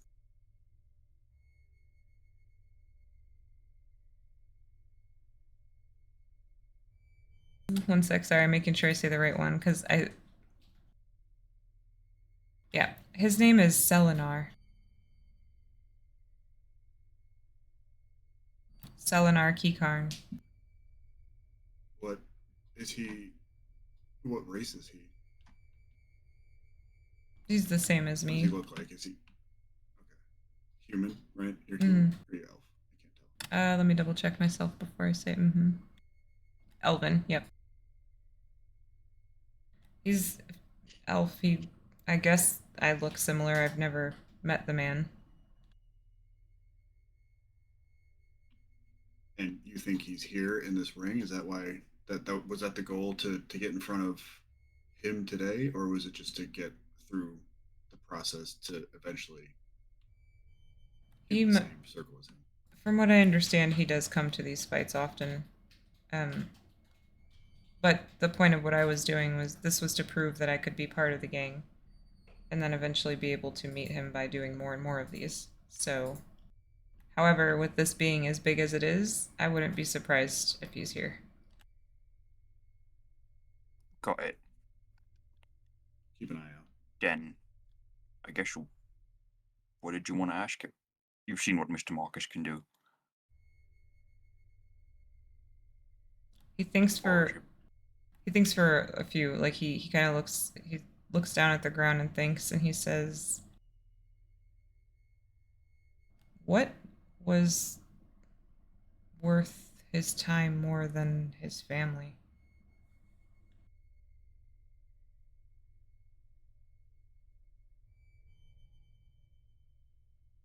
Then he just looks back down at the ground. Bonkin doesn't respond, but he gives like a nod, and then he'll stand up and go, "Don't worry, I'll tell you." Bonkin, thank you for everything, and I look forward to training with you. I look forward to training with you too. Now get out here and go get yourself a milkshake. You're gonna need it for your grandma. I love how Bonkin's like, I'm gonna go fight all these big guys that are gonna like beat the shit out of me and possibly use magic on me. That's an everyday for Bonkin. This grandma is scary. All right. Okay, so Tempest will guide Ruben out. Perfect. Um, Yeah. Out to the main door and just kind of like with Zachary, just take him home. Here's where he lives. You've been there before. Get him a milkshake and hype him up a little bit to the grandmother if you see her. Okay. Okay. He looks at Ruben, who's still kind of like, hands in his pockets, shoulders shoulders to his ears now, like, shit, I am in trouble kind of a thing. Yeah, that's fine. I got him. Are you guys good in there? And Marcus I think is so. standing in the middle of the arena, just like beating his chest, like, "Who else? Is this it?" And he points at the Goliath. I am gonna quickly, as they walk out, I am going to drink the potion to this game. Okay. All Can you right. just send like the details of that potion to me, Tempest, because I can't find it in D&D Beyond. Yeah, I'm trying to find it. And then Bonkin will Unless that's- step in. If Candace, if you can help me out with that too, I think. I'm not sure if Oh. it's a homebrew thing or what. Yeah, it is. Okay, I'll send you the details on that, Lucy. Oh, it is. Okay. Yeah. Thank you. I'm in trouble. Oh, And yeah. we're- In danger. So Only slightly. we can wrap up here since we're right at 10, but these are the people who do step into the ring, and then people start kind of surrounding, getting ready. But not too close because they know what's about to happen.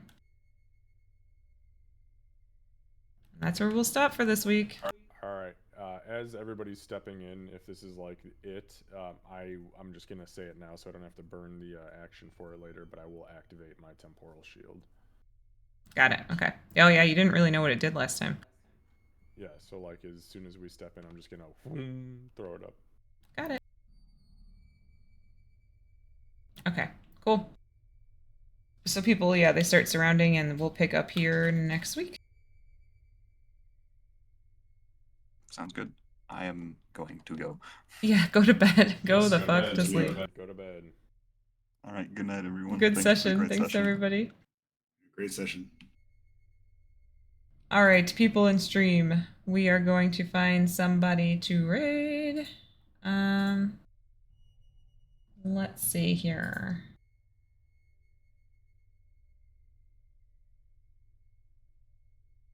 Orcish Fence is playing Path. Oh, Whiskey Sin. You know what? I do like raiding Whiskey. Let's go raid Whiskey.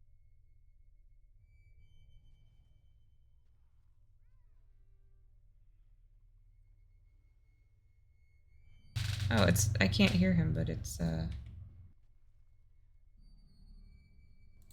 that's interesting.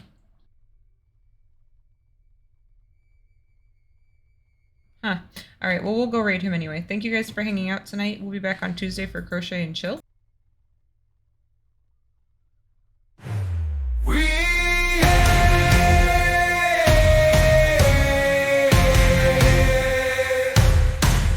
I'm the leader of the Iron Man. The night's on, you know who I am. Blades find a mark and my mind is sharp. My psionics tell you our minds are hells apart. Straightforward and honest, I'm no soothsayer, worth no more than 900. My destiny is ahead, never afraid to confront it. I'll keep everyone safe even